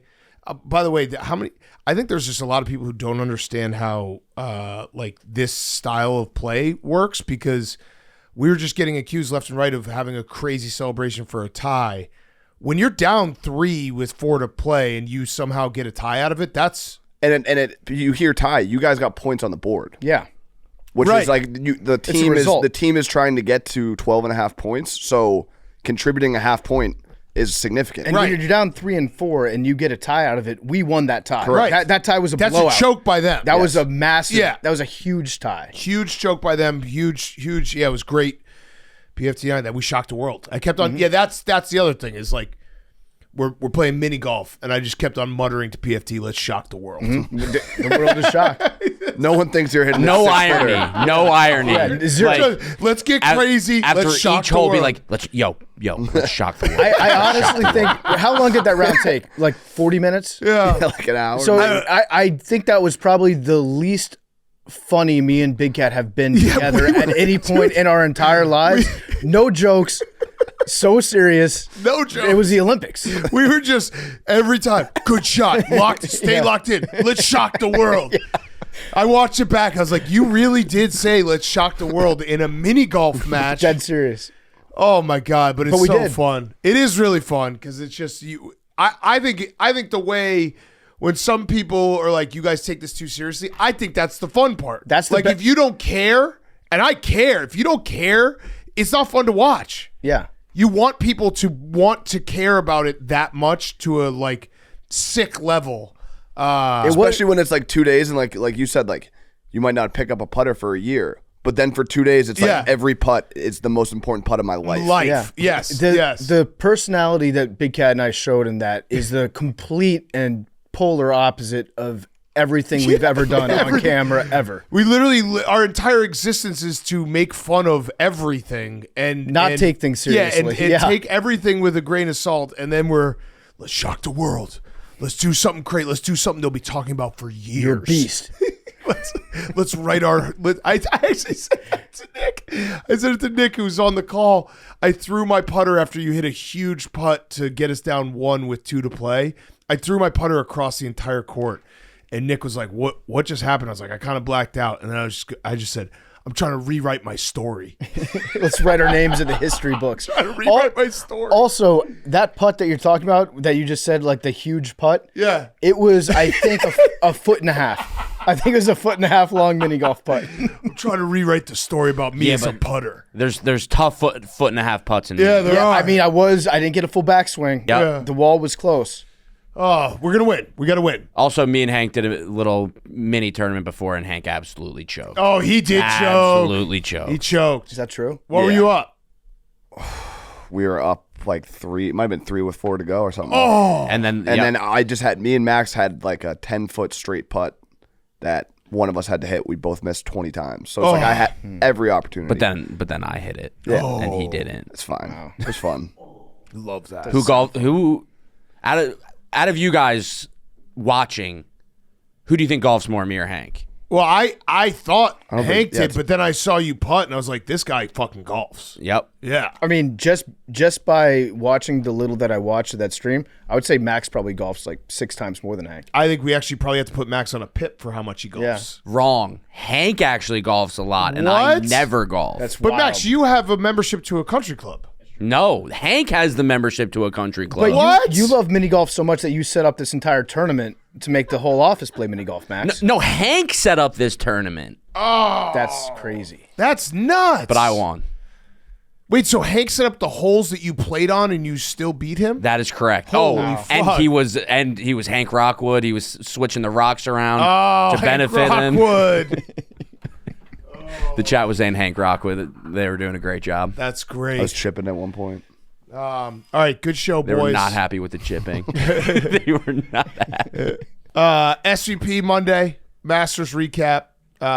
Let's finish off. Number Shout 3. out to SVP and Max. Yeah, shout out SVP and Max. That was the loudest memes has ever been on this He's- show. He wants 3 so bad. But sometimes you don't want 30. 77. I'll go, I was going to say I want 77. three. I'll go I want 1. three. I'm going to go 67. I'll go 56. 99 Pug. I hope Max wins. 15. 21. Hey, You what'd don't you need that get? memes. The Max. 77? No, 77. Oh, Max Homer. Yeah, me too. 12. Fuck 12. Not even close, memes. Love you guys.